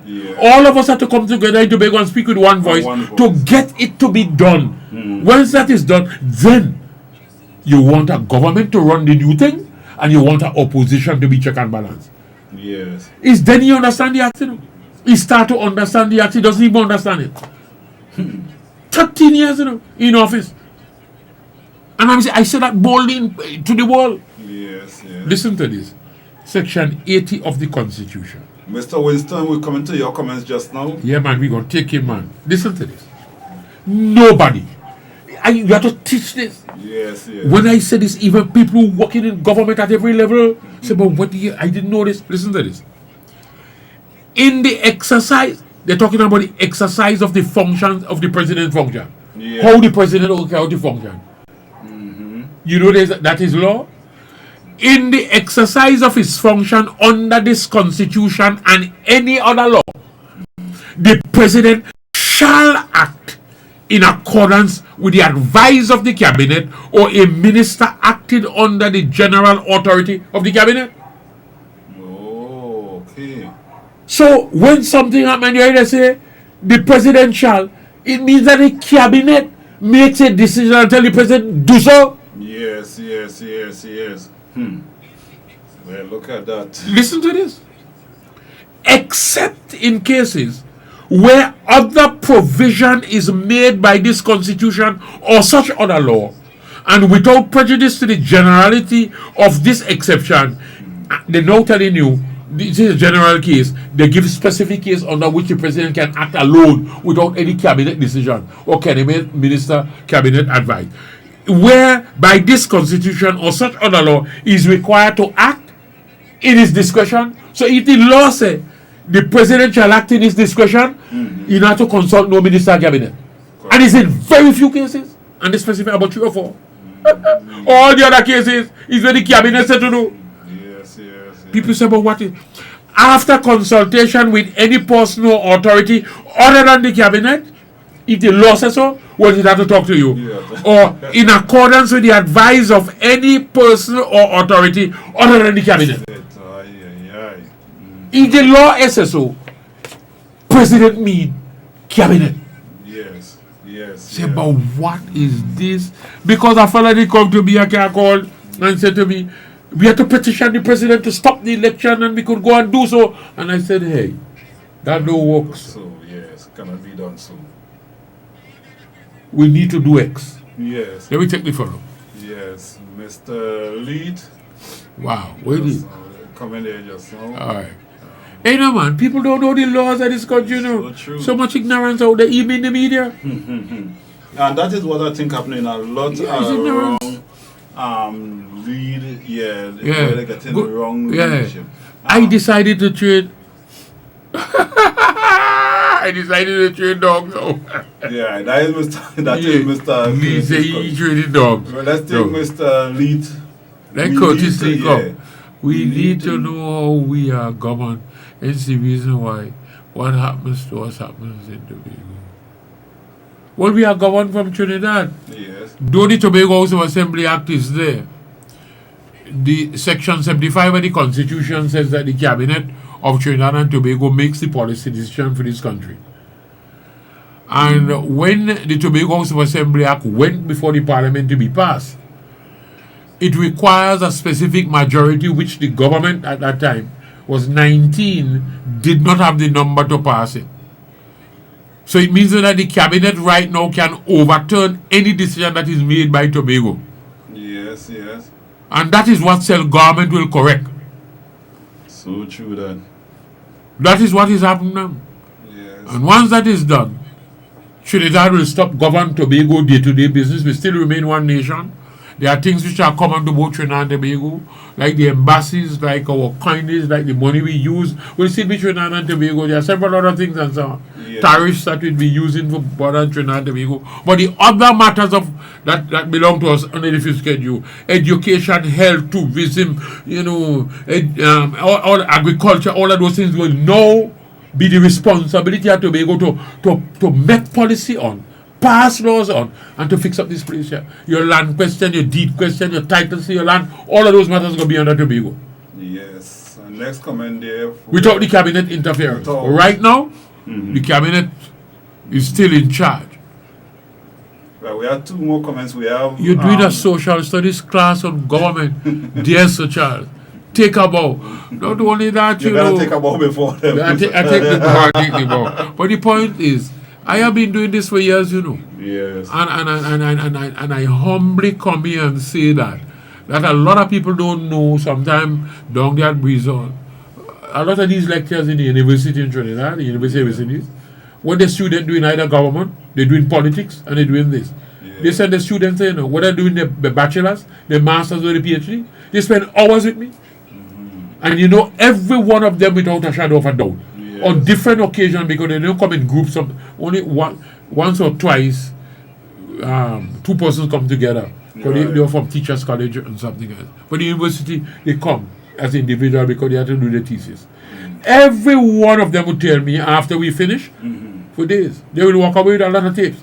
They say, Mr. Charles, you have to put these things on CD or on flash drive. Wow. Because you would have to go through this for the rest of your life, because we have gone everywhere else and nobody has ever taught us this. Yeah, see what I mean? I'm telling you. And I don't boast about these things, because just remember, we are nothing but dust, It's God's Spirit in you that do all the work. And Yes. this is why I give him all the praise. Yes, Lee Buffett. Yes, you are correct there. Let's take a comments from Curtis. Leak out there again. Are you willing to be the head of this government? But I am leading Tobago one voice. I don't think you know about that one. No, I am leading Tobago. Well, I'm not elected the leader, but we have brought the whole of Tobago together under one Tobago voice.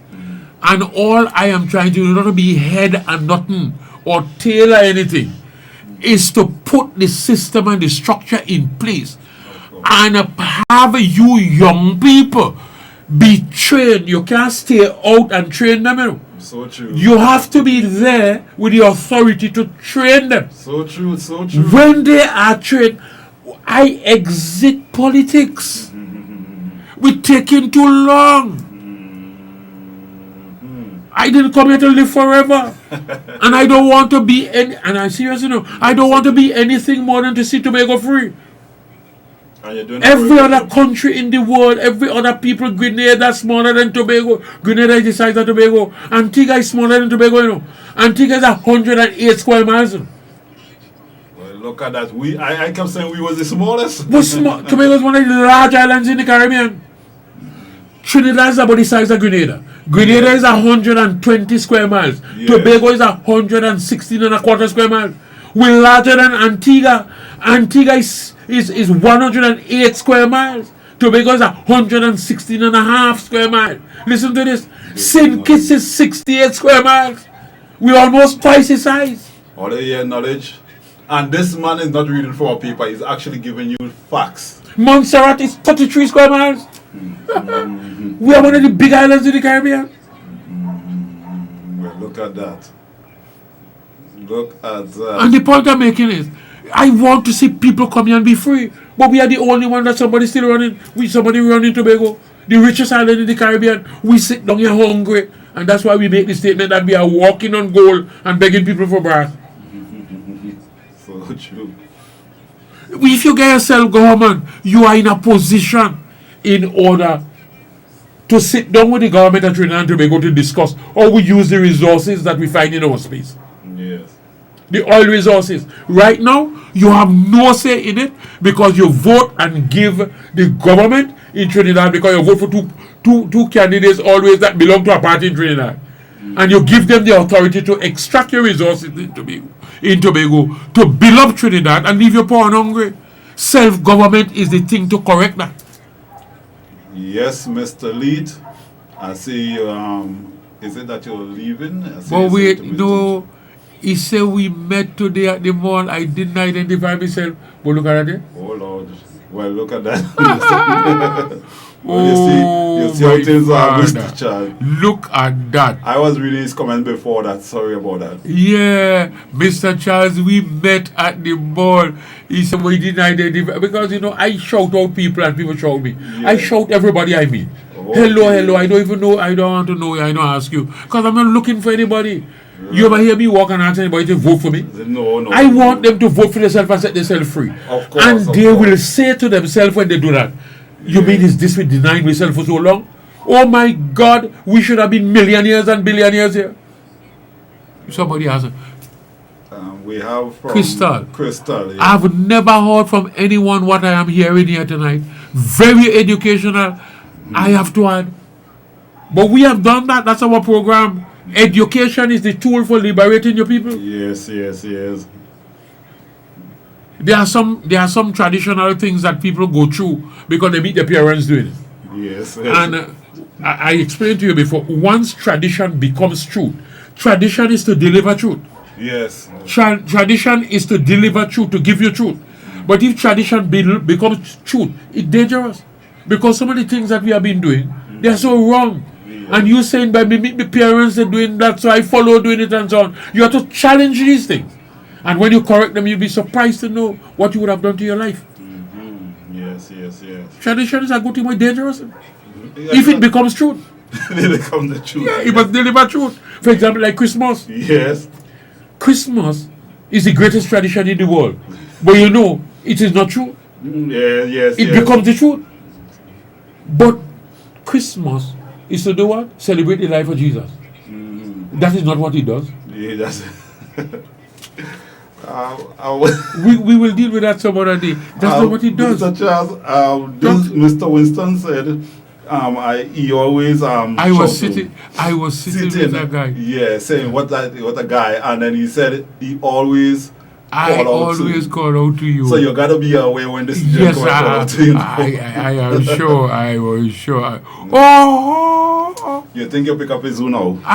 In walking in the corridor just past Scotiabank, going in the direction of that's going in or coming out? You're going in. You're going in to you're past Scotiabank and you're going out. Scotiabank, another place there. Then you're going down to the jewelry shop and then you're going down to the Detour. Going down that side. Okay. I met two gentlemen sitting on a bench straight through. Okay. I don't know. I will don't know which is Mr. Lee.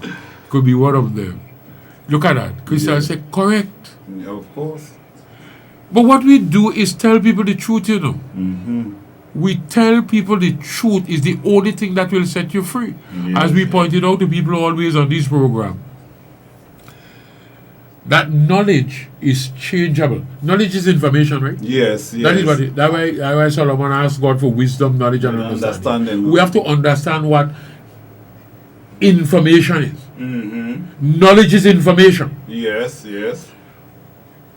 Understanding is organizing the information in a particular way, so you get something, right? That way you understand, so you organize it. So the organization of the information or the knowledge is what you call understanding. Mm-hmm. And then wisdom now is the application of that. Oh Lord, all here, this is something I only hope I would like you to just mention that once again, so that everybody would understand. You remember in our Bible when there was two lady that said they had baby tonight, and one say they want kill the baby and come and take my baby, and Solomon, who's the wise man, this one said the same thing, the next one said the same thing. You remember Solomon said, "Bring me sword." The king said, "Bring me sword," and what he did with his sword. So he had the information for both of them. You kill your baby tonight and you come and take mine. Who is this? Wow.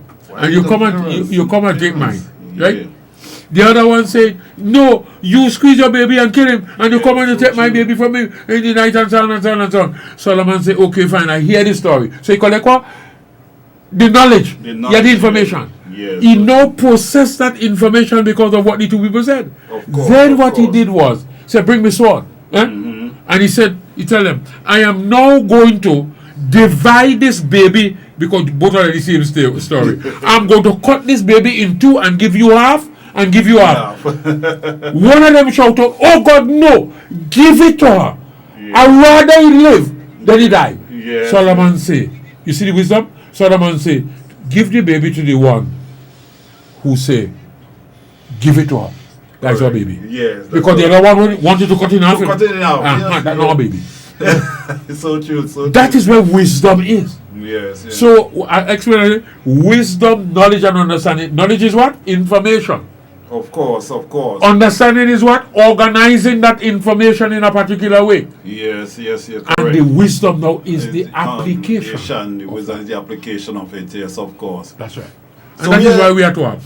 Yeah, we are inside here on GLS 103.5. Wow. Let's take Mr. Curtis Leacock comment. I love chatting with people. Yes, Mr. Curtis Leacock, you giving direction better than some police officer. Well, this is more than policing, you know. I used to be in charge of the police once, and I was the minister responsible for them. Okay. After the attempted coup, but at the same time, this is more than police. This is more than police officers. This is God speaking through somebody to you. Of course. Giving you information that will set you free and will empower you to receive the blessings that He has for you. Of course. And that is so good. But I guess the point he was making is that the information is accurate. on point. Yeah, because I guess any person Curtis is talking about there. I love him. Yes. So don't forget every Tuesday tune in. You see what he said? He said he was the slim Afro descent one. Okay. I don't know which one. So I know which one he is. All right. I will try not to miss him again. And this crystal is the same crystal that you interact with, you know. So we're free from mental slavery. Yes. Even physical too. Yes. Because what is slavery? People have to understand that word, you know. Their chattel slavery would mean that you are owned by somebody. Yes, yes. It's to do what you are told. You have no choice in the matter. That was slavery is, you know. Yeah. You are do what you are told. Do what you are told. Tobago does what he's told by Trinidad. Yeah. We are slaves. Yes. But we know we never come on the program and say that. And say that. you don't have a choice in the matter. So true, so true. Yeah. That is slavery. That is slavery. You act on the opinion of others. Yes. The decision and opinion of others, you are slave. Of course. Good night goes out to you, Mr. Black Eyes. Nice having you inside. Black Eyes say good night, everybody. Yes. Yeah, so we go to 7:30 right here. So send us your question. We still have time. Yes. Send us your question. So you know, understand, my brother. You know, understand that when people hear about the president, they know, understand that the president doesn't really mean the president. Yes. It means the cabinet. Yes. The cabinet tell the president to do X, and the president have no choice because the law that governs the function says so in Section 18. So the president can only act. And there are 3 cases under which you can ask on all discussion. He says, so you know, this is where the exception come in that they were talking about. You know, people are yes. The formats are just there. You know, it's just there. I don't want to even go through them. Appointing the prime minister, appointing the leader of the opposition, and 2 other matters. Yes. Other than that, anything outside of that, cabinet, except the law that is passed, says in this case, the president can take advice from you. If the law doesn't say so, it's cabinet. It's cabinet. Yeah. It's right there. I like that. Yeah. Facts. Yeah. A lot of people out there didn't know that, you know. I myself. I have chatted with 1 or 2 people and they said, but I tell you, the leaders are talking about, the leaders that was talking to me about preparing a petition to go to the president to stop the election. I said, the president will have no such authority. And they think I was joking. They talk to people and say, they got to take me on. And I said, but I spoke to you and said, the president does not have such authority, no powers to do that. You remember Carmona? Yes. When he was sworn in, he did say that, you know, powers that they think I have, I don't have. And powers they think I don't have, I have. Yes. That's the point he was making. Yes, and that was a very strong point. Yeah, but it's exactly the same point he was making. Yes. That is why I understand these things, because I journeyed through these things for years.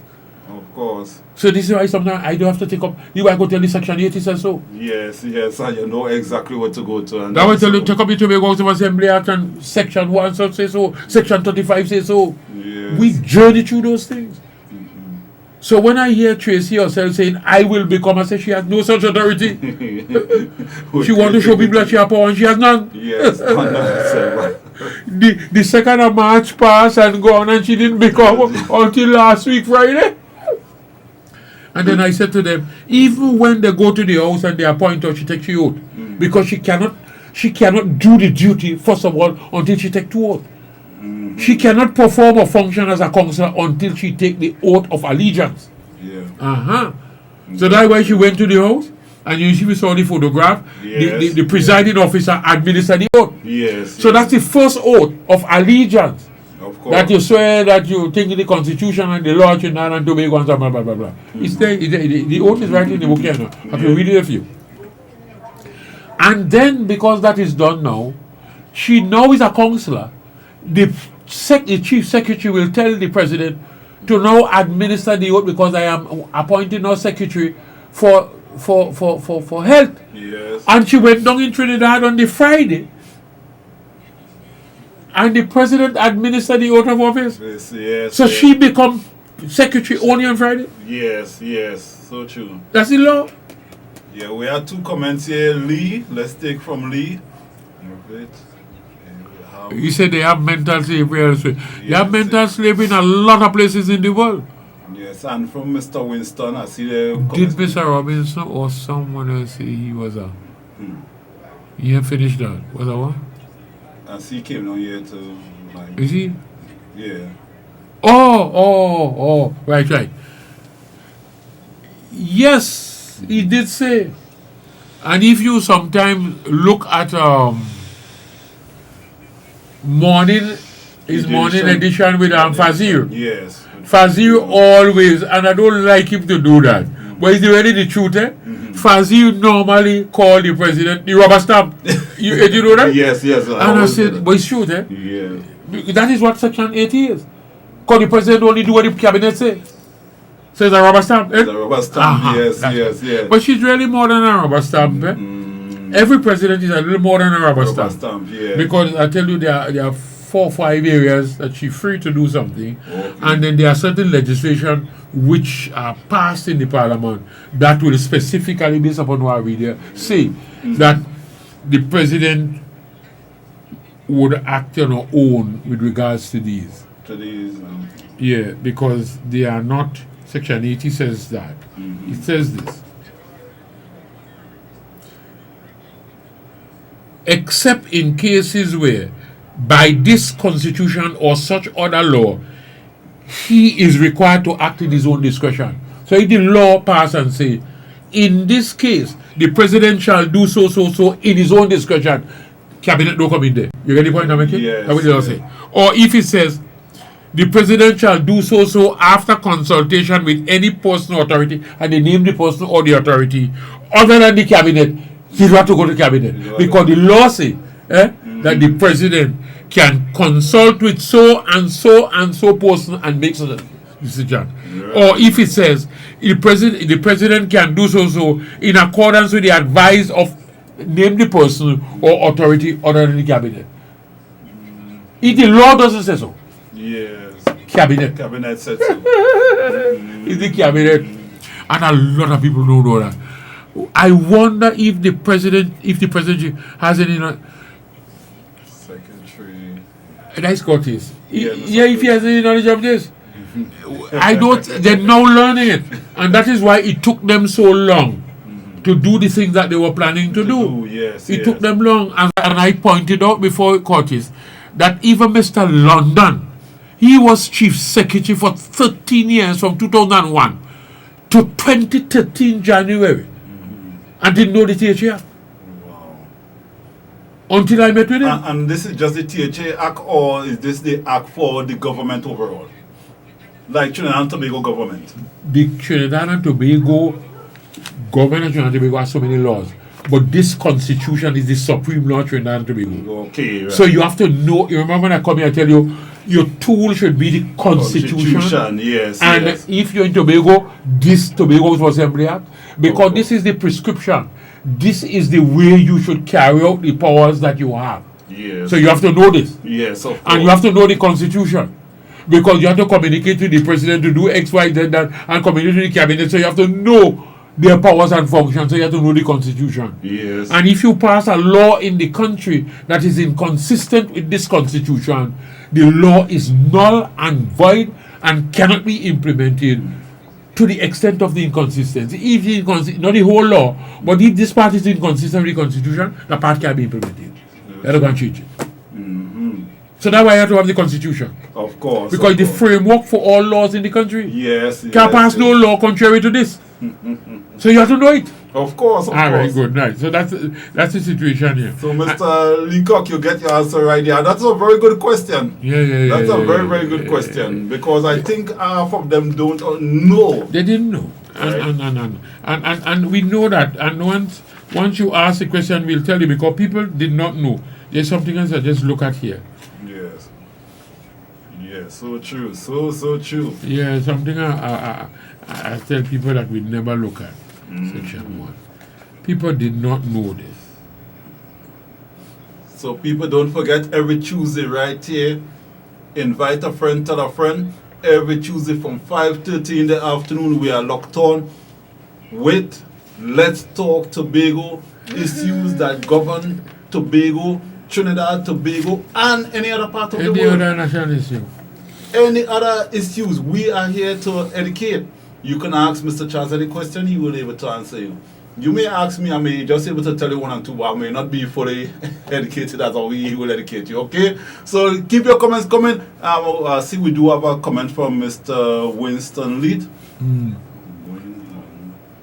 I'm gone now, Yes, folks. yes. Good evening. Thank you. All have a safe and restful night. We thank you for it. Yes. We always ask God to give us a peaceful sleep in the night and get us back on time so we can continue to journey with Him. Yes, of And course. let the same be with you, Brother Lee. Thank you. It seems like the president has no powers Yes. to the the president has certain powers. But I think President Carmona would have indicated that to you all, but I don't think anybody else has ever come to explain what I explained out to the population, what he meant by that. Yes, I saw Because you. a lot of people assume that when they see in the Constitution, the president shall do so. Yes. They believe he's the president. That he had the full power. Full powers to exercise such a thing. Now I explained it to you that those powers are circumscribed by Section 80 of the Constitution. Constitution. All right. Yeah. That is so nice to know. Yeah. Something else somebody raised with me that I wanted to. Something else I wanted to clear up. So my people, What- don't forget, keep your comments coming. What? Prepare your question Something for else. every Tuesday from 5:30 till 7:30. We are here to educate and to able to enlighten you to understand. Oh, Yes, Mr. Charles, I think I you would- remember. Yeah, I was just saying that all these public servants who are administrators in Tobago, and it's a long time they have been from since 2001 or so, they are underpaid. You know? Yeah, they are underpaid, and nobody, the chief secretary and the whole executive council have not been seen about the welfare. Even with the present law, without self-government being given, if we, the leadership of Tobago, change tomorrow morning, then people will be fixed and their pay will be retroactive, because the law says that these administrators in the Tobago House of Assembly, they are accounting officers by law. By law. A permanent secretary is an accounting officer in a ministry in Trinidad, not by law, but by the decision of the Minister of Finance, the Treasury. Yet, the administrators in Tobago are way under a deputy permanent secretary level. You didn't know that? The administrators in Tobago are not even at a permanent secretary level. Well. They're not even at the deputy permanent secretary level, they're below that. Wow. I went and when we joined select committee met with the parliament the other day, and I raised it. Chief administrator was there, Mr. Sandy. The chief secretary was there. All of them were there. And I raised it and tell the public service commission was there. The DPA, all of them were there. And when they were finished talking, I said, you know that what you all just said about the administrators in Tobago, people in Tobago not looking to get to those positions. I tell them that's not the problem. The upward mobility is not the problem. It's the level at which you pitch the post. Yes. I say a man has to leave and become a deputy permanent secretary in a ministry in Trinidad with less function, less work, before you can be promoted to an promoted to a chief administrator in Tobago. He alone at that level. Well, okay. And when the chairman of the Joint Select Committee was coming, Robinson Rodgers, she asked, and he said it's true. He said this is unfair. It has to be corrected. I expected that when we come back in Tobago, the chief secretary and the chief administrator were going to put their pen to paper to deal with it. Nothing happened yet. They're still there. Wow. They don't care. Wow. And I'm telling you, that's one of the things that have to be fixed. Yes. Because if you see when the law was being passed, we're saying that if Tobago has to work side by side with Trinidad, and that is so, that is the decision taken, that the level of the administration in Tobago has to come up to the level of the administration in Trinidad, so that we can work side by side. Or else one would be subordinate, the other one will be superior. Yes. No. And it is not the number, as Robinson pointed out, and Ramesh Maharaj as the Attorney General. It is not the width, but the depth. Because we have to deal with things like tourism. We have to negotiate with flights coming in. You have to negotiate with all kind of foreign people coming into Tobago. But the level of the staff in Tobago is so low, they can't have that kind of conversation. And we said, look, while you may have in Trinidad, because you're larger than us and so on, you may have 30-something ministries with 30-something or 40-something permanent secretaries. We have 7 in Tobago. But the level has to be the same. Yes. The level not the same here. Yes. And nobody is dealing with it. And I am saying that should be corrected. Yes. Because we were now putting the administrators in place when I lost government in 2001. Okay. Because the Public Service Commission, we had gone there. Kenneth Lala was the chairman. And I went down there. There are 7 lawyers there. The permanent secretary in the Ministry of Tobago Administration with Morgan Job. That is the woman black man. And Morgan Job was the minister for Tobago. He was there. The DPA was there. All of them. And Lala was the chairman of the Public Service Commission. And he raised the question. I said, but tell me, they wanted to say that the public servants in Tobago who took no pay leave on the grounds of public policy to take up the contract post as administrators have no right to do so. And I wait until they finish talk, the chairman. Yes. So I said, you do not run the public service. He said, true. I said, the government and the permanent secretary, they run the public service. Now, how do you know, since you don't run the public service, when a public servant take leave on the grounds of public policy to take up on the contract post that they have? And he says to me, well, a note goes to the cabinet from the ministry, and the cabinet decision, a copy is sent to the Public Service Commission, so they note it on the file. And I said, fine. What about Tobago? Well, everybody watching. You know they didn't know this? And I have to say, sir, do you know that there are 2 services in Trinidad and Tobago that the Public Service Commission have responsibility for appointing, transfer, promotion, and discipline of the staff? Where public servants work in the service of the Tobago House of Assembly and the service of the government of Trinidad and Tobago. Well, look at that. I said the Constitution was amended by Act number 8. Act number 8 of 1988. You see how we take out there? By the same Constitution, you see it? Yes. I say Act number 88 that create 2 kind of service, and I read it, listen to it. This is let me give the definition and then tell you that very quickly before we go up. They didn't know it. We really are trouble in this country now. Yes, Mr. Leacock. Listen to this. Public service means, subject to the provisions of Section 4 and 5, the service of the government of Trinidad and Tobago or of the Tobago House of Assembly. So there are 2 services in which public servants work in Trinidad and Tobago. The service of the government at Trinidad and Tobago and the service of the Tobago House of Assembly. Then I say to him, those people for whom the cabinet makes a decision, they are working in the service of the government of Trinidad and Tobago. What about those who are working in the service of the Tobago House of Assembly? Everybody freeze. And I said, hey, there's an executive council under Section 34 that makes the same decision as cabinet with respect to the Tobago House of Assembly. Yes. Do you recognize our executive council minute? You know the meeting now? That was in December. That was December, January. Watch me. January 2001. I lose the election January. Nothing happened since then. Wow. The staff they remain right there. They still. So that would have been sorted out since then. And they still have these people doing this tremendous amount of work. Imagine the PS cast. The permanent secretary cast in Tobago. Who doesn't have any work to do only because the residual matters in Tobago that they have.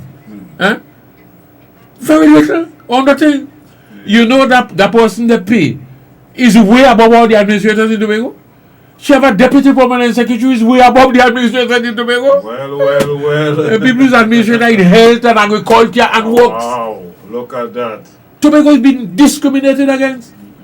And the assembly sit there and not doing anything. Think about it. I lose the election the same month because it was January 2001. Yes.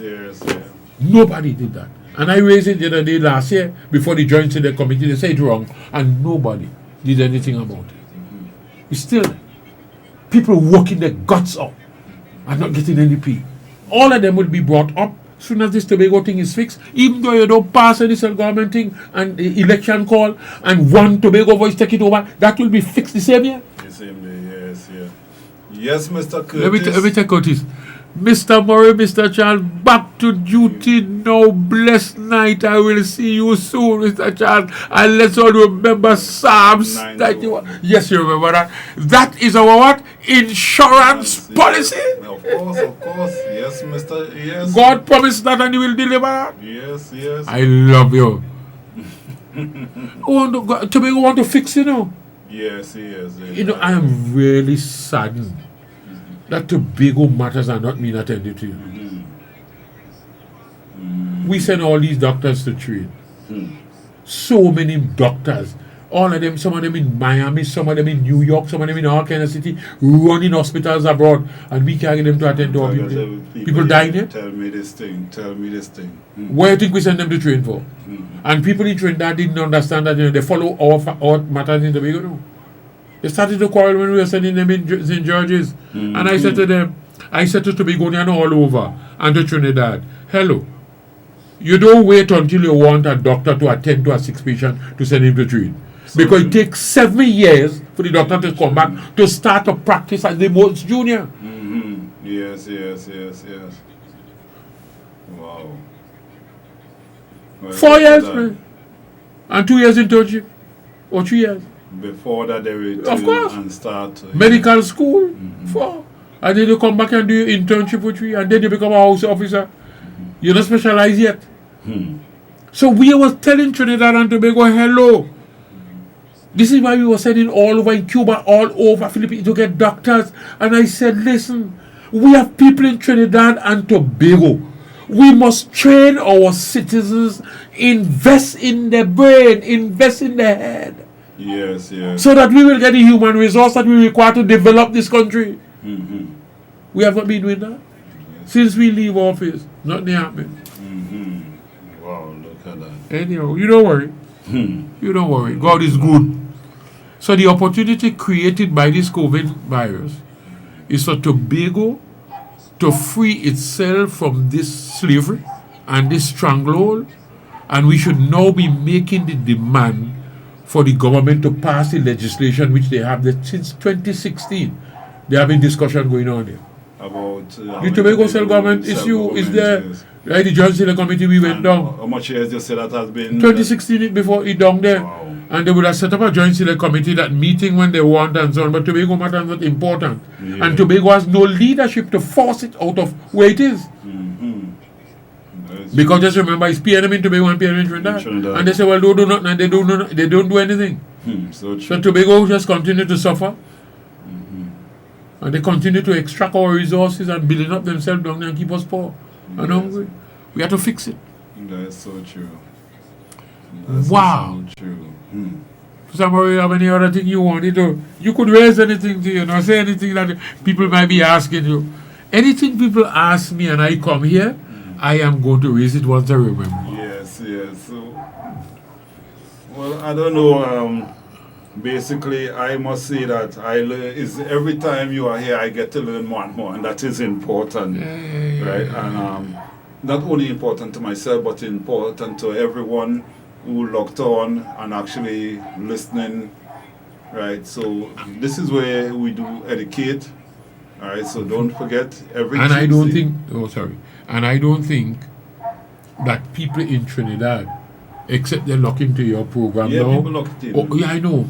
Except they lock into this program, as you would have known, people now saying our eyes are open on things that we never knew as Trinidad Yes, people. yes, We are a yes. nation of 2 islands, Of course. and Trinidad don't know that these are the things that we are suffering here. Yes. No, a lot of people in Trinidad don't know that these people that we call administrators in Tobago, that they are such low level, and they are accounting officers. We so much. They said don't lead a man into temptation. Yes. We need to fix it. So true. And I think that it will be fixed. It will be fixed. But you require the problem in the country is leadership, Yes. Good night to Leah. Leadership is the problem in the country.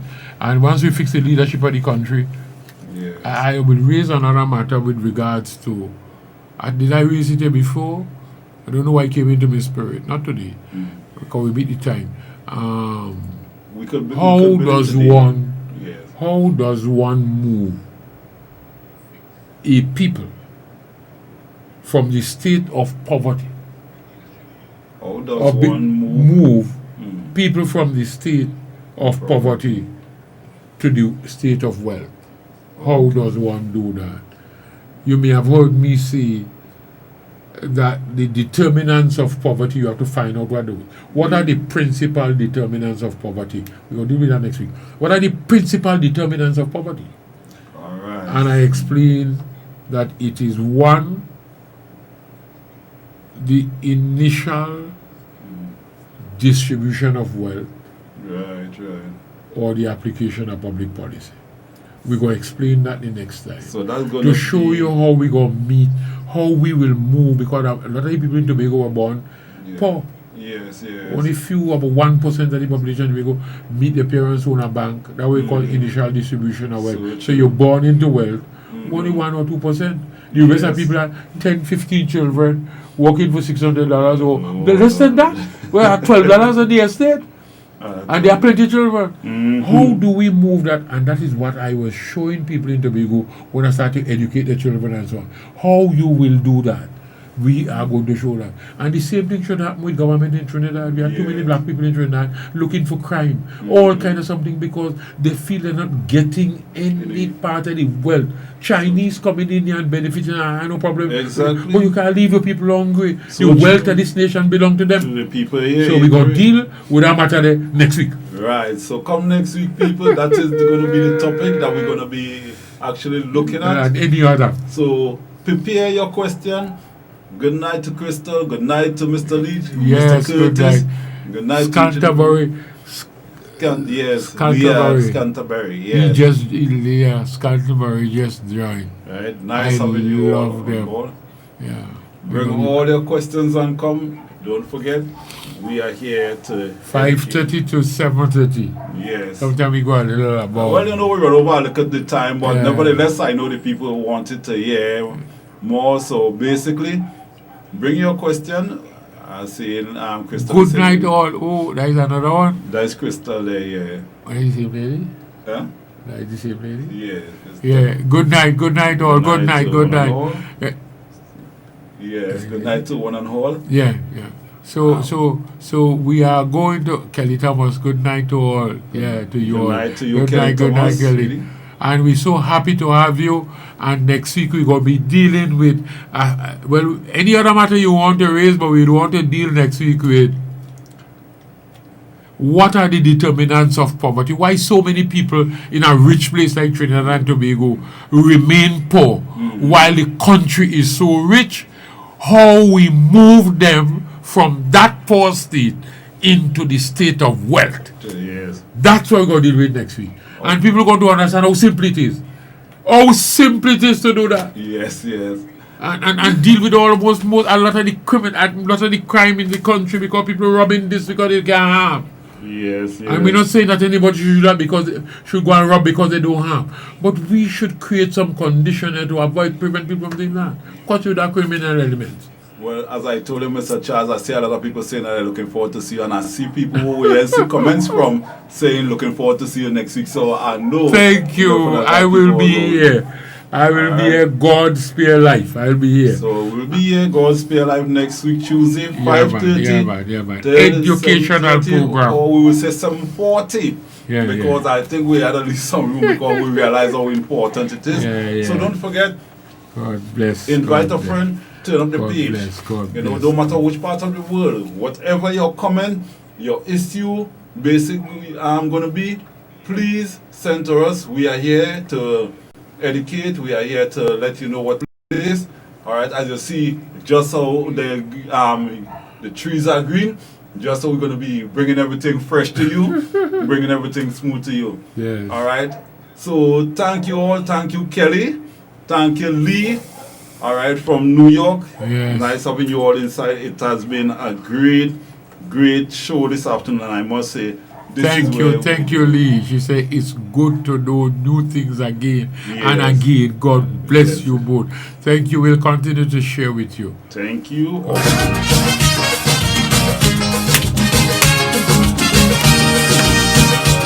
The Trinidad, a luxury liner, sailing the Caribbean Sea with an old captain named Eric Williams. But yes, sail smooth and free. But sadly, Eric Williams passed away. The ship hit rough water that day. Someone turned the bridge over to a captain named Chambers. Me blood crawl, things start to fall. Hold me head when I sail a ball. Captain, the ship is sinking. Captain, the seas are rough. Oh yes, we gas tank almost empty, no electricity. We oil pressure reading low. Shall we abandon ship, or shall we stay on it and perish slow? We don't know, we don't know. Captain, you tell me what to do. Whoa, whoa.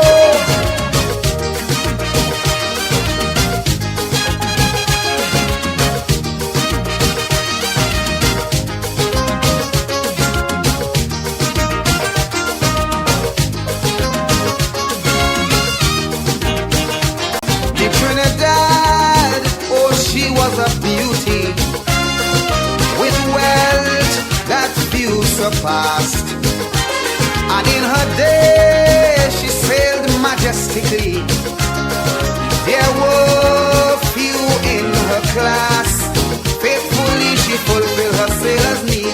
Some were overpowered by greed, and so they pilfered slow. Some took by bulk and go. Now she looked dull, she's at a lull. She could barely sit on her hull. Captain, the ship is sinking. Captain, the seas are rough, oh yes. We gas tank almost empty, no electricity. We oil pressure reading low. Shall we abandon ship, or shall we stay on it and perish slow? We don't know, we don't know. Captain, you tell me what to do. Whoa, whoa, whoa.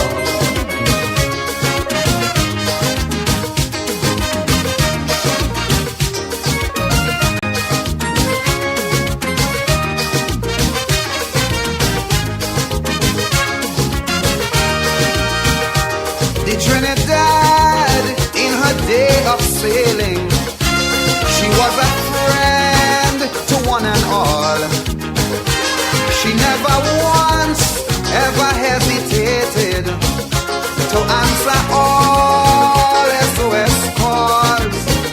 And yes, well, she always did her best to help out those in distress. Now it's so sad to see she's in difficulties. Though she helped cheer, some of them cheer and sarcastically declare, Captain, the ship is sinking. Captain, the seas are rough.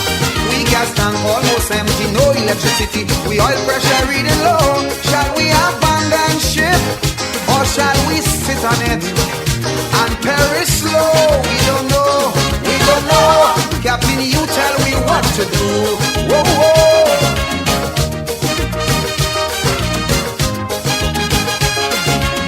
If only there was something I could have done to restore the credibility of this beautiful vessel. Money's no problem.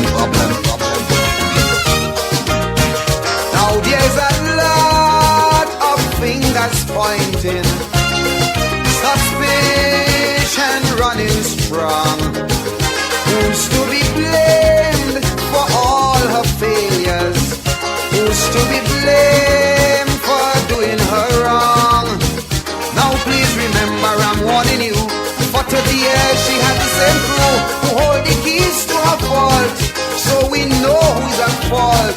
Now it's up to you, it's up to me to make our worthy to go back to sea. Captain, the ship is sinking. Captain, the seas are rough, oh yes.